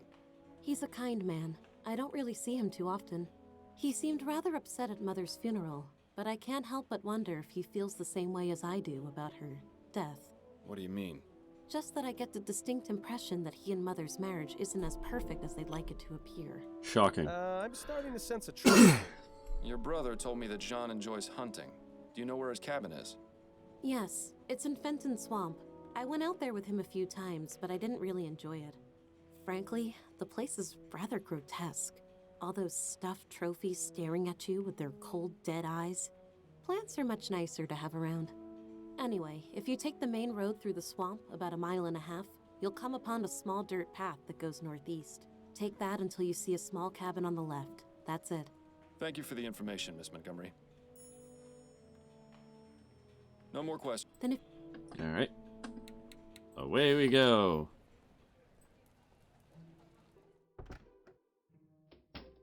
Hello? Is anyone here? I know Strange of Dupray to leave the door unlocked. Maybe it means he'll be returning soon. there is a missing One gun. of the guns is missing. Jean must be out using it currently.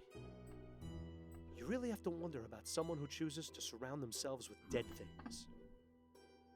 I had a nasty run-in with an alligator when I was a child. One less in the world doesn't really bother me, to be honest.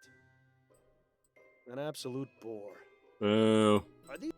Are these even native to New Britannia? Satchels, boxes, and other assorted boring things for hunting. It seems Mr. Dupray is a Bollingworth man. Maybe he's not so bad after all. Some high society type in the middle of a hunt. I don't understand why anyone would get a thrill out of murdering innocent creatures. What is with this game and like no chairs for anyone? Our friend Mr. Bear. Honestly. Not a very dignified end for our friend Mr. Bear. Not a very dignified... Let's see if Jean has anything. Not very much, except a letter. Dear John, by the time you read this note, I'll be gone. Thank you so much for your help. To think that Mother would try and have me withdrawn from my studies is unbelievable. Don't worry, I won't tell her you made the university change their minds. One attempt to ruin a life is quite enough. Oh, hi. Who the hell are you? What are you doing in my cabin? Jean Dupray, I presume? Yes, that's right. Who are you? Miles Fordham, private investigator. I'm looking into the attempted murder of your wife. Oh, yes. Yes, of course. Well, hold on. Where's that gun go? Perfectly understandable, Mr. Dupray. This is a man whose bark is most definitely worse than his bite.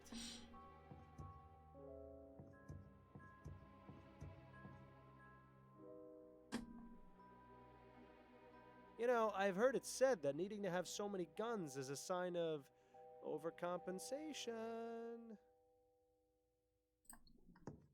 Can we talk, Mr. Dupray? I suppose so. Yes.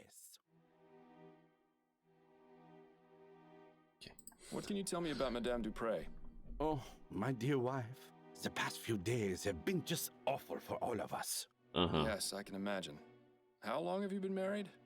For 7 wonderful years. Laura and I are just as much in love now as we were on the day we married. That is to say, not Does much. he actually expect anyone to believe that nonsense? You'll pardon me for being so frank, Mr. Dupray, but why are you out hunting and not at your wife's side? Excuse me? Who are you to lecture me on my marriage? A fellow married man, that's who. Your wife has just suffered a very traumatic ordeal. Shouldn't you be at home caring for her? But with all the confusion at the house with the police investigating and her being attended to by her doctor, I just needed to get away for a bit. Surely you can understand, Mr. Fordham. There's something off about this, Miles. He's definitely hiding something. And for once, I don't think it's from his wife. Do you know anything about the circumstances surrounding Madame Dupray's death? Horrible. Simply horrible. Do you have any idea why Mr. Martin might have attempted to kill her? Mr. Martin? You mean the boys they arrested? Andrew said it's because Martin and his mother are witches who prey on the well-to-do. You only need to take one look at him to see his trouble. It's a shame they put him away so quickly.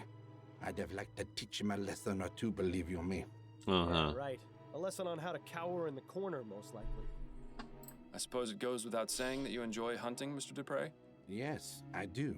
I consider myself something of an outdoorsman, you see. It's nice to be able to go out and get some fresh air after being sat at the bank all day. What about your home life? Truth be told, I'm not at home as often as I'd like to be. I've been trying to make more time, but something usually comes up. Business is business, after all. Yeah, but what business are we talking about here exactly? What can you tell me about your stepchildren? Andrew and Juliet? I see a bright future ahead for both of them. What's your relationship with them like? It's fine. Why do you ask? I got the distinct impression from both of them that they hardly ever see you. Well, yes, I suppose that is true. We don't spend much time together, but they're both so busy with school. I don't want to get in their way. Not to mention my this job accent keeps is me away something. from home for considerable periods of time. Excuses. I get the feeling Mr. Dupray avoids his family on purpose. But why? Do you know anything about Madame Dupray trying to get Juliet taken out of her classes at the university? Yes. Laura didn't approve of her daughter's desire to further her education. So, she sent a letter to the university requesting Juliet's withdrawal. I didn't approve of her trying to meddle in Juliet's affairs. If she wants to study, she should be free to do so. I wrote them a letter myself, without Laura's knowledge, telling them to disregard the previous request for withdrawal. That's very good of you. Yes, well, I dislike seeing people being told what they can and can't do by others. Yet, he seems perfectly willing to employ servants at his home. Well, I suppose we're all hypocrites in one way or another. I'll be going now. Au revoir, Mr. Fordham. Okay.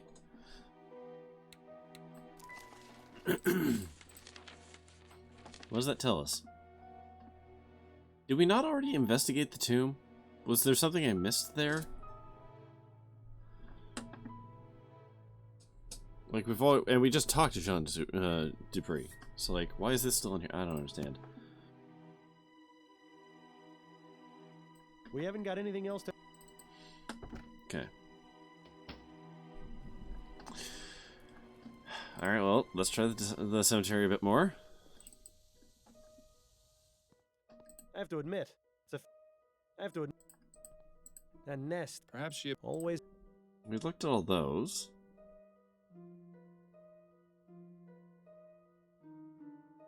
Can I just say this is a fun framing of this picture? There might be something to do with these names, I just don't know what matters to that yet. Now let's try talking to the daughter again. Hello, again. Hello again, Miss Montgomery. Hello. Did your mother try to get you withdrawn from the university? As a matter of fact, she did. Just another one of the many ways she tried interfering with my life. What happened, exactly? Mother wrote the university requesting that I be withdrawn.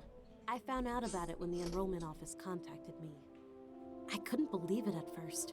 I thought it was some sort of mistake, but then they showed me the letter. I take it you were upset. More than upset, Mr. Fordham. I was furious. I was trying to make a real life for myself. One that wasn't about dresses or debutante balls or fending off suitors. I'd been given the chance to make something of myself, and Mother was ready to bring it all crashing down, just because she didn't agree with it. I wanted to kill her so much. Yeah, there's so much motivation here. He didn't have to do it, but it was very good of him. I'm afraid that was the beginning of the end of my relationship with Mother. We never really managed to fix things after that. Uh-huh. No more questions for now.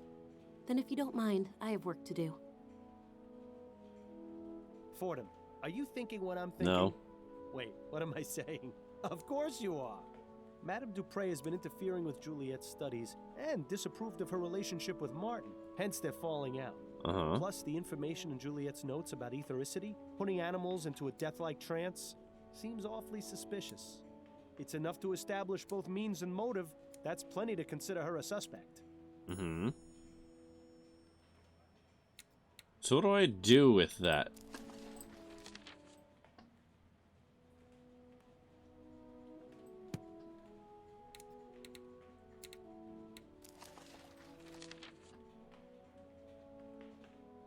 Okay.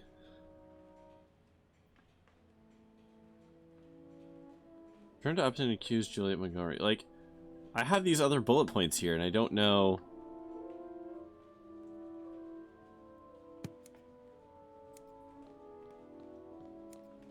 Like, I don't know. Do I go do that thing? Or.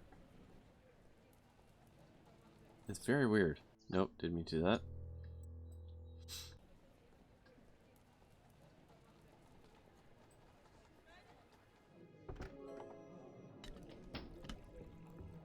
I don't know, I guess we'll just follow it through?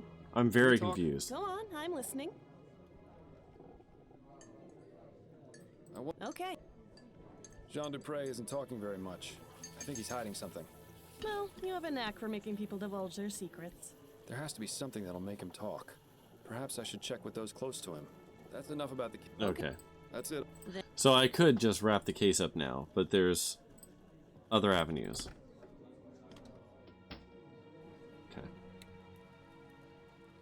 So we talked to her, so let's go back to the house. Talk to him some more. As amusing as... Oh no, actually, let's talk to the help. Amelie? Yes? What is it? We mustn't be seen talking. Anything you can tell me about Jean? I hardly ever see him. Only at dinner. He's scared of Madam, and so he finds any reason to get out of the house and stay away as long as he can. I haven't done the Amelie voice. True. You should see him when they're in private. Amelie? Like a I'm gonna be honest, I don't think my throat's up for the Amelie voice tonight. Do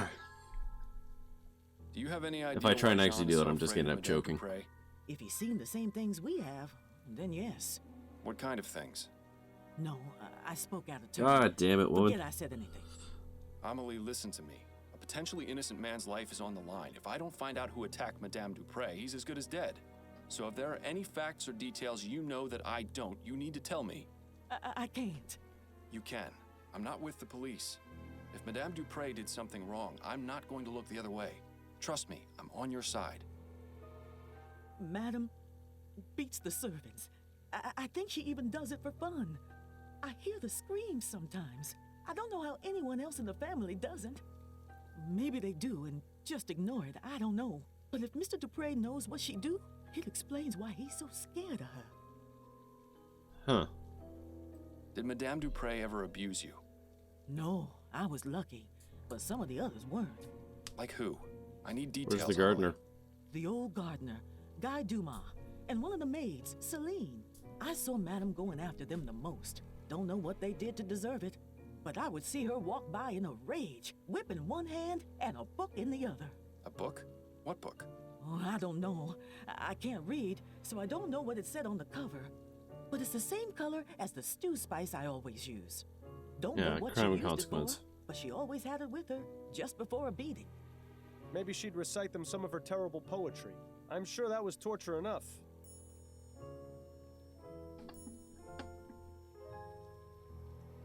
Tell me more about Guy and Celine. They were deeply in love with each other. I used to hear them talk about how they wanted to run away together. What happened to them? I don't know. One day they were here, and then one day they weren't. Do you think Madame Dupray may have done something to them? I couldn't say for sure, but I wouldn't be surprised if she had. Please, let's not talk about this anymore. Thank you, Amelie. I appreciate your time. You're welcome. No. Yeah, alright. Alright, back upstairs. Which room was it? This one.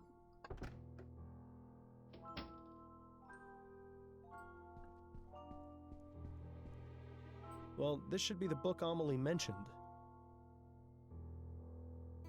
Well, well, what have we here? A whip, and it has dried blood on it. How ghastly.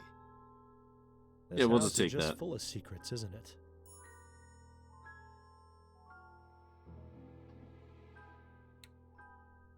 So what the hell does that tell us?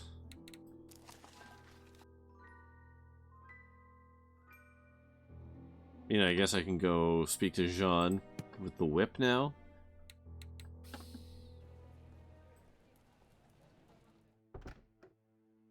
Oh, Mr. Fordham, you're back. Can we talk, Mr. Dupray? I suppose so. Yes. Do you fear your wife, Mr. Dupray? Do I... what? The question's quite simple. Are you afraid of Madame Dupray? Why in the ether would you think that? I'd be afraid of someone who kept a bloody whip in my bedroom. Care to explain that? You don't know her like I do. No one does. Well, no one aside from the servants, I suppose.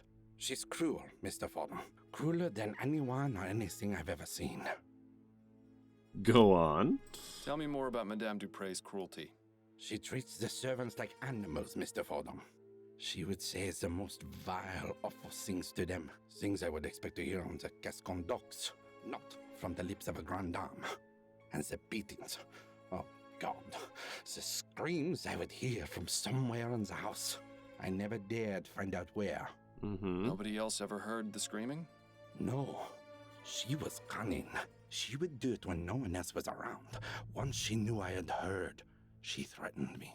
Told me she would... Yes? She threatened to expose my secret, Mr. Fordham. And what secret is that? Are you gay? Our I feel marriage like, is yeah, one okay. of convenience. It's all for show. Yeah, okay, there we Laura go. has herself a well-to-do husband, and I am a normal man in the eyes of society. I see. I suppose that would explain a few things. Well, now, how was that not obvious to you? The soporific is really having a bad effect on you. Don't worry, Mr. Dupray. Your secret's safe with me.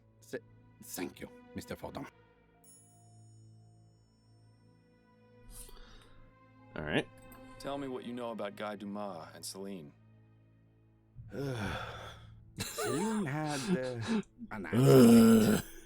What kind of accident? Laura thought Celine What with had an been axe? stealing her Not silverware. an axe. She A whip. got a bit carried away with a beating, and Dupray killed Celine? yes, she did. In order to keep it quiet, she had Celine placed in our family tomb. Oh. I see. What about Guy? I don't know. I never saw him again after that. Well, this case has certainly taken a turn for the sinister. I'll be going now. Au revoir, Mr. Fordham. Okay.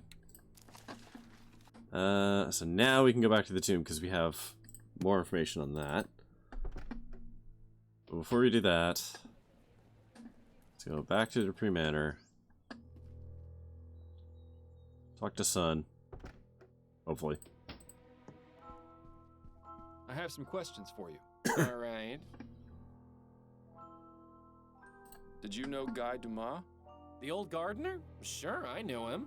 We didn't talk very much. He was just a servant after all, but he seemed like a nice man. He stopped coming around about 2 months ago. Too bad, really. He did a good job of keeping the gardens looking nice. The new one is all right, but he just doesn't have that special touch Guy did. Were you familiar with a servant named Celine? Yes, I believe she was one of the maids. I didn't talk to her very much. Oh, she quit not so long ago. At least I assume she did. I haven't seen her in about 3 months. Thanks for your time. My pleasure.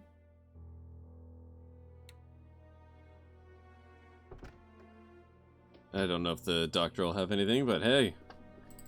Nope, alright. Exhaust all the options.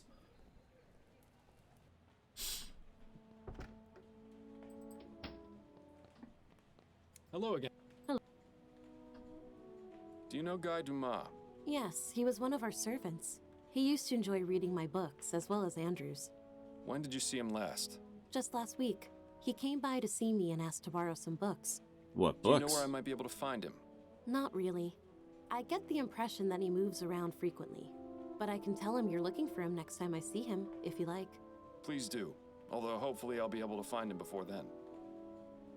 Were you friends with Celine, the maid? Yes, I was quite fond of Celine. She was so sweet and interesting to talk to. I have bad One news. day, she just left the house with no explanation. Mother said it was because she had found work elsewhere. I was terribly saddened. I wish I'd had the chance to say goodbye to her, at least. Well... What's your interest in her? Oh, I was just curious, that's all. No more questions. Then if... Okay. Okay. Back to the grave?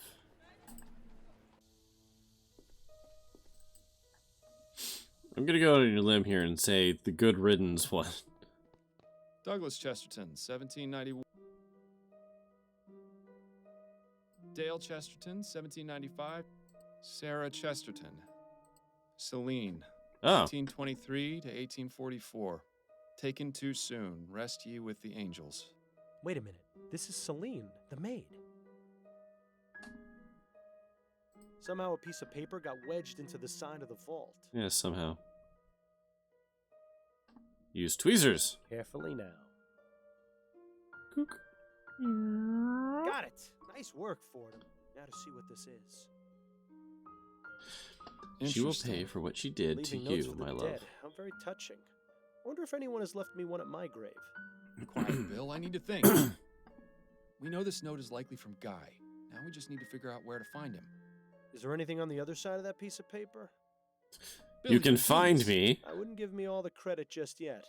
Let's see. A receipt for an extended stay at the Stun Arms. Does that sound familiar at all? Vaguely. But I can't recall anything off the top of my head. Looks like we'll have to do a bit more searching. Gah. I do appreciate how this game is just like, oh, you want to accuse someone and end the case? Go for it. Or you can continue to investigate.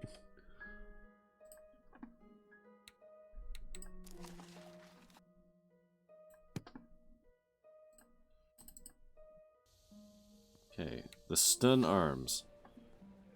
Let's start with going back home. Oh, my wife is not here. Okay. So, look at this real quick.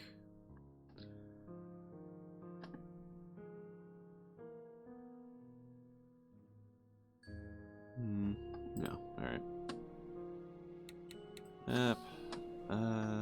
Let's try talking to the mom. She's not gonna... Nope, alright. Not the mom. How about the jail? Nothing else. Oh. Okay.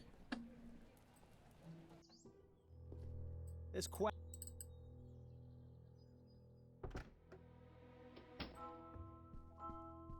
I have some questions. Alright. Okay. I found this note from Guy at your mother's family tomb.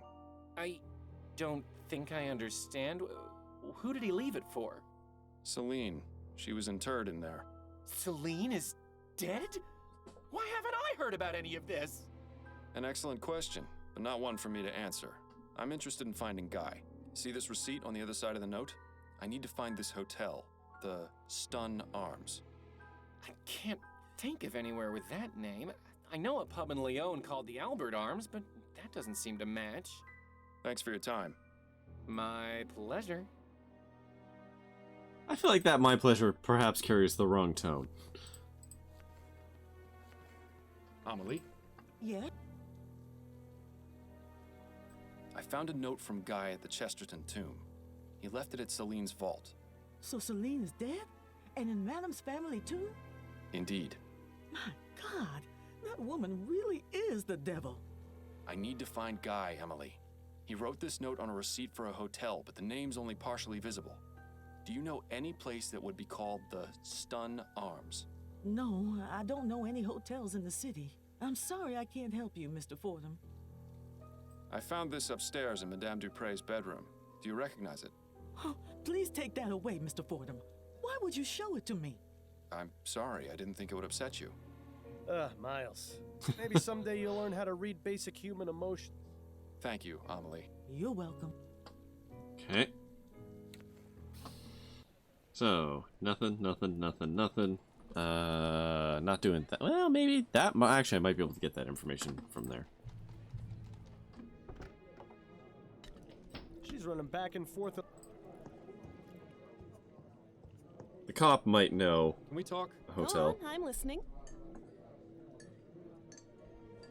Okay, what have you... I found this note in the Chesterton tomb. I think it was left by the person who attacked Madame Dupray. Nice work. Sounds like you're about ready to wrap things. I will be as soon as I find him. Take a look at the other side of it. Part of a receipt for a hotel? Yes, but the name is only partially visible at the bottom. Stun Arms. The only hotel that comes to mind is the Boston Arms in Chumley. Of course! I knew the name sounded familiar. The stories I could tell you about that place. Not right now, of course. You're helpful as always, Upton. Thank you. Good luck, Fordham. I hope you find your suspect. Okay. That's enough about the... Okay. That's it. Okay.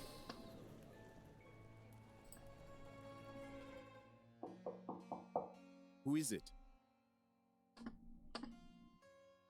Mr. Dumas, listen to me. I don't want to make this into more of an issue than it should be, but I believe it's in your best interest to let me in so I can speak with you. Just a moment. I'm Miles Fordham, a private investigator. It's extremely important I speak with you, Mr. Dumas. What do you want? Just to talk. May I come in? Yes, I suppose so.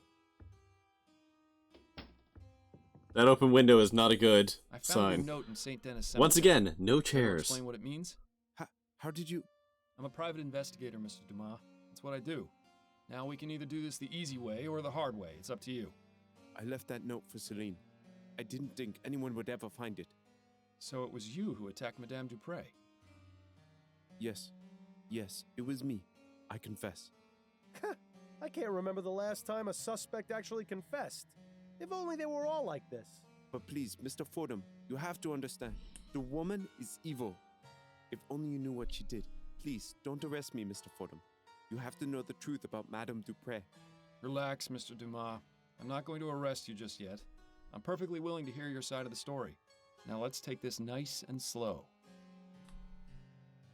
Hooray! I guess? What can you tell me about Madame Dupray? She seemed like a nice woman at first, but after working for her, I came to know how awful she truly was. When no one was around, she would beat me and some of the other servants for fun, say the most cruel things, call us horrible names. Why didn't you just leave? She threatened us, told us she would make it impossible for us to get work anywhere else. It's already difficult enough getting a job that doesn't force you to operate those awful machines.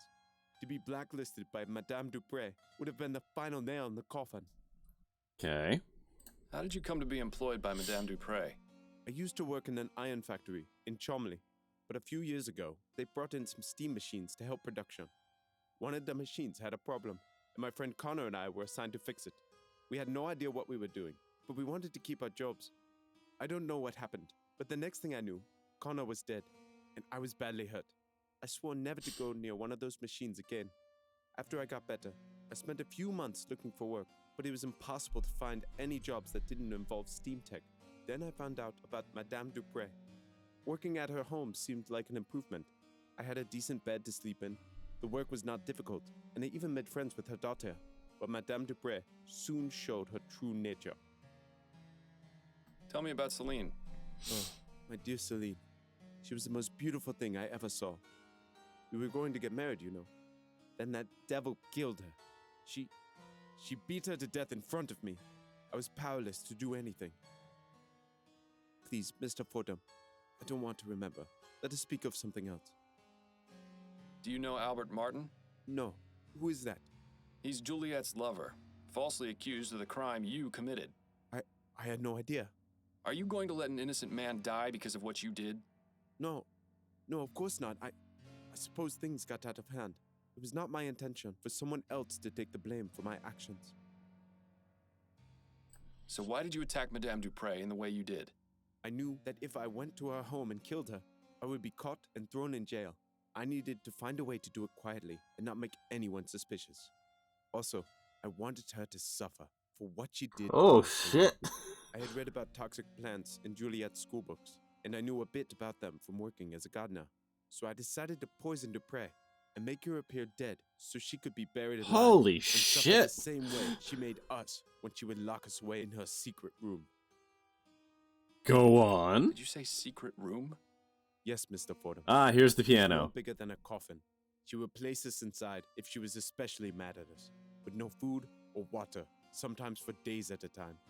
We couldn't scream because she would stuff our mouths. She would also plug our ears. and cover Jesus our faces. Christ. How often did she put you in there? Only a few times, but that was more than enough. I'd rather not think about it. So you have no idea where it is? None. I only remember Madame Dupray would say the same thing any time she was about to put someone in there. A perfect servant must behave. I've told you everything, Mr. Fordham. Are you still going to arrest me? I haven't quite decided yet, Mr. Dumas. If I can find this secret room, it would be enough to charge Madame Dupray with a crime. However, if you haven't been telling me the truth... I have been, Mr. Fordham. I swear it. I'll even make you a deal. If you promise me you'll try to find the secret room, I won't leave this hotel. All right, Dumas, it's a deal. Well, at least now we can go straight to Upton and have him taken in. Unless you really do believe him about the secret room.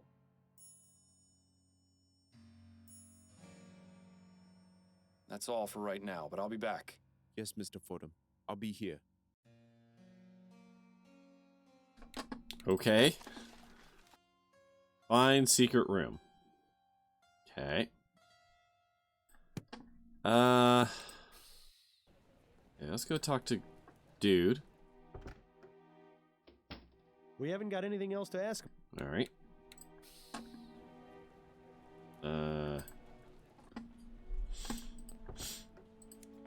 She's busy. Okay, got nothing for her.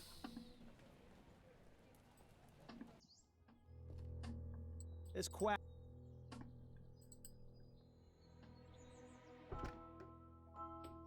As amusing as it is to chat. Oh, use phrase on bird. A perfect servant must behave. And now you'll taste an early grave. Me sofa, Ray. In the middle, see? Me. Okay, hold on. That's yeah. Okay. Me. So. Ray. In the middle C. All right. Cool. So. Hey, Kimmy. Or Kiki, I should say. Come on, me. How you doing? I'm solving murders in a world that is like, chock full of really horrible people and racists. It's a little heavier. Okay, so there's middle C. So, oh wait, I don't know the low chart. I think it's like do, re, mi. Okay, E. What am I saying? Okay, so E, do, re, mi, fa. So fa is F. So is high G. It's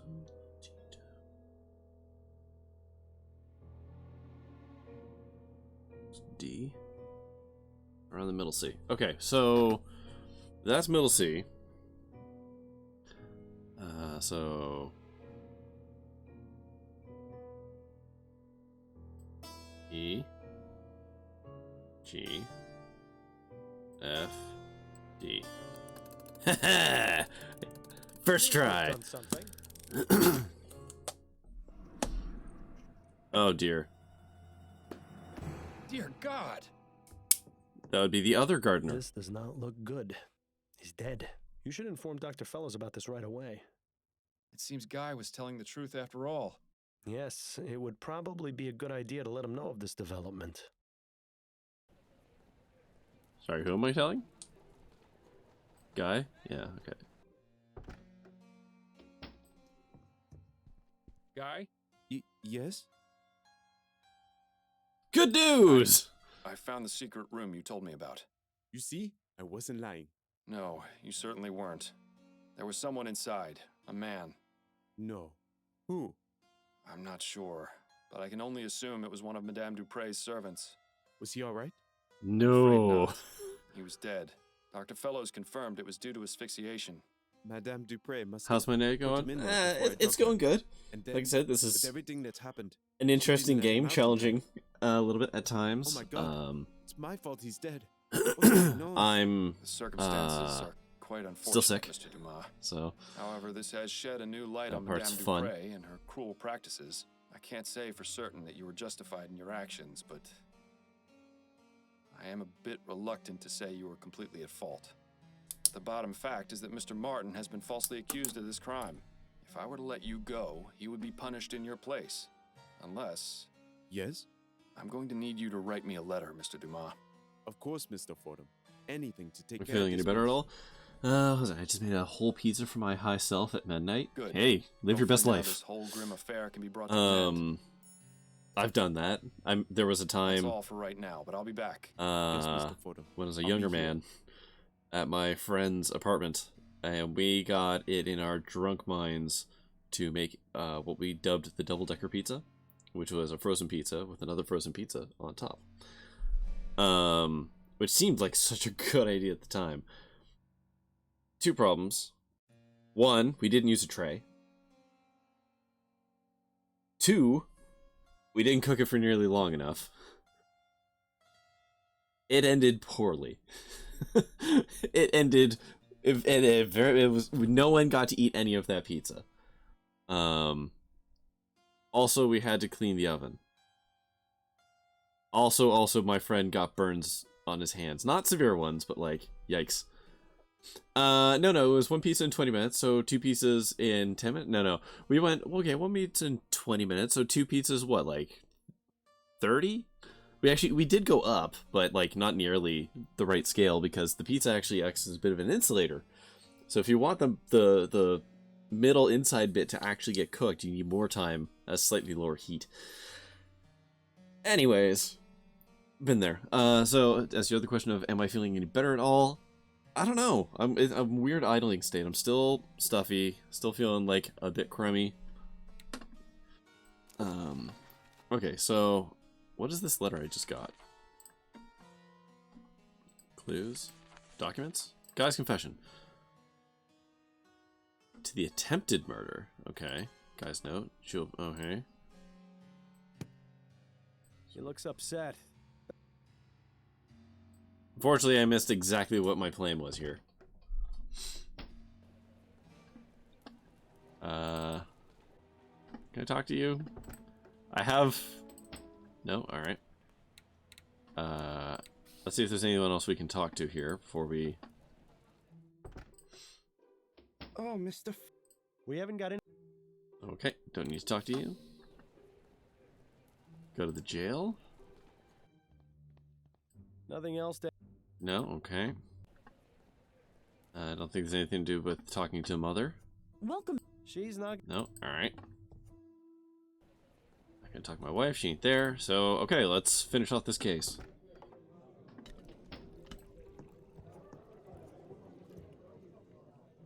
Can we talk? Go on, I'm listening. I think I'm ready to wrap this case up. Okay, who's your prime suspect? So I'm gonna try and acquit him. It was Guy Dumas, a former servant at Dupray Manor. He used toxic plants to drug Madame Dupray so she appeared Tell me dead. about this game. Hold on, She I will learned be about happy her to do daughter's that. school books. We're just finishing up a case here. That's the thing. I've learned that Madame Dupray is extremely cruel to her servants. She regularly beats them, and even has a secret room no bigger than a coffin where she places them as punishment. I discovered this secret room and found a dead servant inside. He had died from asphyxiation. My God. A few months ago, Madame Dupray beat Guy's lover Celine to death. He wanted revenge and intended to make Madame Dupray suffer the trauma of being interred alive. I see. Constance, I don't think Dumas should be arrested for his crime. He doesn't deserve it. Madame Dupray, however... Yes, I see what you're saying, and I agree, but what about Mr. Martin? I got a signed confession from Mr. Dumas. You can see the handwriting matches this note I found in the cemetery. That should be enough to release Mr. Martin, as well as giving Guy a head start in his escape from the city. It's gonna be tricky getting the department to look into this, but with the proof you've gathered, it should work. Excellent investigating, Fordham. I knew you still had it in you. And of course, I'll dip into the department's Good Samaritan fund to get you proper compensation for your work. For now, go home to your wife. I'm sure I'll have something else for you to look into fairly soon. Good evening. I'm looking for Madame Laura Okay, so is we're Madame wrapping Dupray. this up. I am So, her personal come on, physician, this Dr. game Freckles. takes place in a kind of parallel universe that involves some steampunk technology, like early kind of industrial revolution, but with steampunk stuff. We were a cop. Several, actually. In the tutorial case, something happened. It's going to be a part of a bigger story. Or can we continue this at the police station? And my partner died in the line of duty. You won't have to For worry reasons about Madame Dupray absolutely anymore. unexplained, She'll be we in can jail now for a hear his very long voice. It's time. like he's haunting us And Mr. literally Martin in has our been brain. released with a So full either pardon as we well. Thank you, Mr. Fordham. I appreciate your help. we and your don't trust. Think nothing either of we're it. being haunted You'll need to leave or town as soon as you we're can. Have you made plans? I was thinking of heading south. not New super Britannia is stable. too It's one of the cold two. and dark. I want to find someplace more like my home. As Well, a I wish you result the of best that, of we luck, quit the Mr. Dumas. cops. Like, we're working for the cops. And we are now a private investigator who is still working Addie, for the I'm cops, but home. without being a cop. Addie? She must still be out at her hairdressing appointment. I'm glad we're alone because I wanted to talk This, to you yeah, about so something. you can see here, like, Yes, Bill, I know. I told you I'm doing my best to try and find the flower shop burglar. No, for once, this isn't about him. that voice This is about you. is my dead partner. Me? What are you on about? You can play dumb and deflect all you like with everyone else around you, but it won't work with me. I know Are you exactly enjoying what it so you're far? thinking, and you know exactly what I'm doing. Yes. I am enjoying it. Like I said, it's got some challenging themes. So this world takes place in some America. Again, during the Industrial Revolution. So there's a lot of, like, pretty brutal, like, capitalist stuff, which is always fun. But further to that, there's a lot of just, like, racism. So, like, a fun interaction was we tried to ask our wife, who is a black woman, to help with distracting a cop. The cop basically accused her of, like, trying to set him up so that he'd go down some alley and get beaten up by some of her, like, her, how did he call them? Sabo? Friends or something like that. Which resulted in us, our character, breaking his jaw and knocking him out, which was great. But yeah, there's definitely, like, racism is alive and well in this world, and it's not really pulling punches on it. So, like, cool but challenging. This first case, as you kind of saw at the end there, pretty brutal. Some Southern Belle debutante woman would horribly torture her black servants. So, like, there's stuff in this game that is challenging, but the voice acting is, like, really good. Like, a lot of the dialogue actually feels a lot more real than a lot of point-and-click adventure games can be. There's obviously the weirdness of the fact that I'm talking to my dead partner in my head, which is an interesting thing. I like the setting, I like the artwork. I do wish it was a bit higher res, because it's sitting in a weird position right now where it's not as low as you would expect for a point-and-click adventure of this style, but also not as high as it is, given that it supports full screen. So, like, the font looks a little blurry and stuff like that. So there's, like, little bits of pieces like that I could nitpick on. But overall, yes, I'm enjoying it. I want to talk about the Want case to talk about how we did on this case? Yes, that's exactly right. Have you already forgotten the old days, Miles? Before I died, we were solving cases like nobody's business. Where do You I were find one all of the these best unique detectives games? on the force. But ever since you started taking that soporific, your mind hasn't been as sharp as before. If you're serious about taking on more complex cases, you need to listen to Adelaide and stop taking it. It's already had a negative effect on your performance. What are you talking about? We were able to discover the truth about Madame Dupray. Yes, but if you were working at your full abilities, you'd have come to that conclusion much sooner. I appreciate that the voice in my head. You won't let me sleep through the night. Nothing will change. Well, things would change if you found you-know-who. I thought you said we weren't going to talk about that right now. Yeah, well, I say a lot of things. An understatement if ever there was one. Can't you just keep quiet without me having to take something? Afraid not, old friend. That's just not who I am or how this works. If you keep me up all night, I'll go crazy. Things have been hard enough as it is. And if, God forbid, Adelaide were ever to find out about... Hello, Miles. Is there someone else here? I thought I heard you talking just now. Fantastic. The jig is up. And here I thought we were doing so well, too. Where do I find all these unique games? I mean, welcome to point-and-click adventure games. They do some weird shit. Like, it is one of the genres of games where you can get away with a lot of really weird lateral stuff, which is one of the reasons I enjoy them. Hell, I played 5 games where, ironically, I was a person who could see ghosts and was haunted by a ghost. So there's a fun little theme overlap there. And helped people cross over to the other side. I've played all kinds of games. Point-and-click adventure games are great for, like, being able to explore really weird, just, stories. As for where I found this one on GOG, when they had a point-and-click adventure game sale, and it just looked really neat. I bought it effectively from reading the small about blurb and watching the trailer. That's what did it.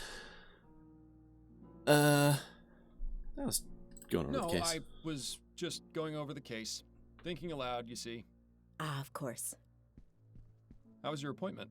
Mrs. Lefebvre was her usual bossy and overly picky self, but she gave me a very generous tip. Anyways, so I stopped by the this shop on the guy way home who's and haunted bought by a her new dead deck of partner, cards.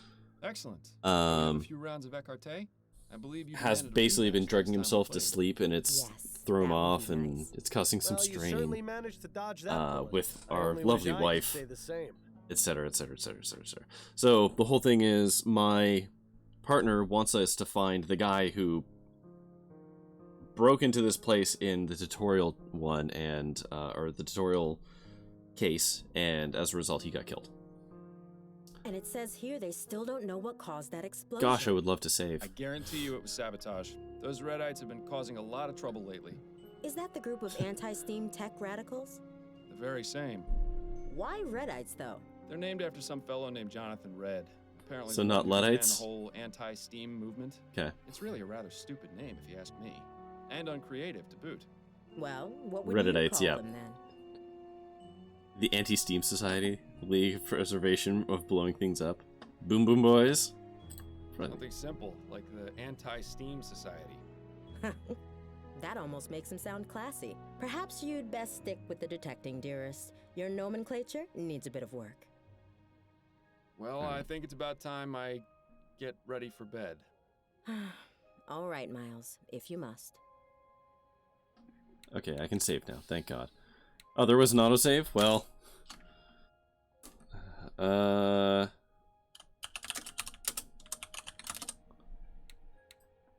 Wait, did that actually save? Okay. Okay. So, jeez, crazy.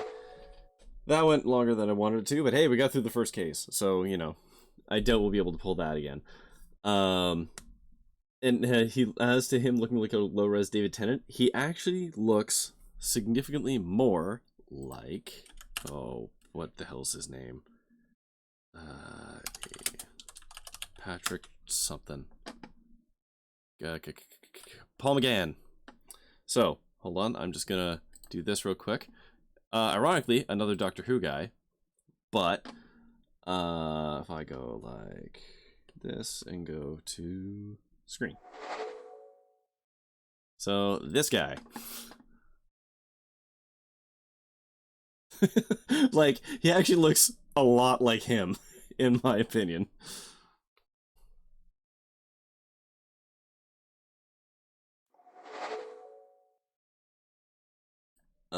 I can see the resemblance. He also talks a little similar. Like, Paul McGann could absolutely do this guy's voice. So, anyways, yeah. That went later than I wanted it to, but we were at the end of that case for so long that I was just like, okay, let's just get through it. But yeah, that's gonna do it for me tonight. I will be back tomorrow or later today. I really gotta pick a way of saying that and stick to it. Hopefully, unless I feel terrible. Because, like I said, the COVID thing is kind of weird, where, like, I felt bad, and I felt better, and now I'm feeling kind of like, and I don't know, I'm taking it day by day, basically. But assuming I'm good, I will be playing indie games from itch. I've got some downloaded, so I don't remember their titles, but I've got some lined up, so I will be playing those, if I am feeling up for it. Hopefully I am, but, until then, that's going to do it for me tonight. So, as always, thank you for watching. Until next time, stay safe, have fun, wear your goddamn masks, and I will see you later.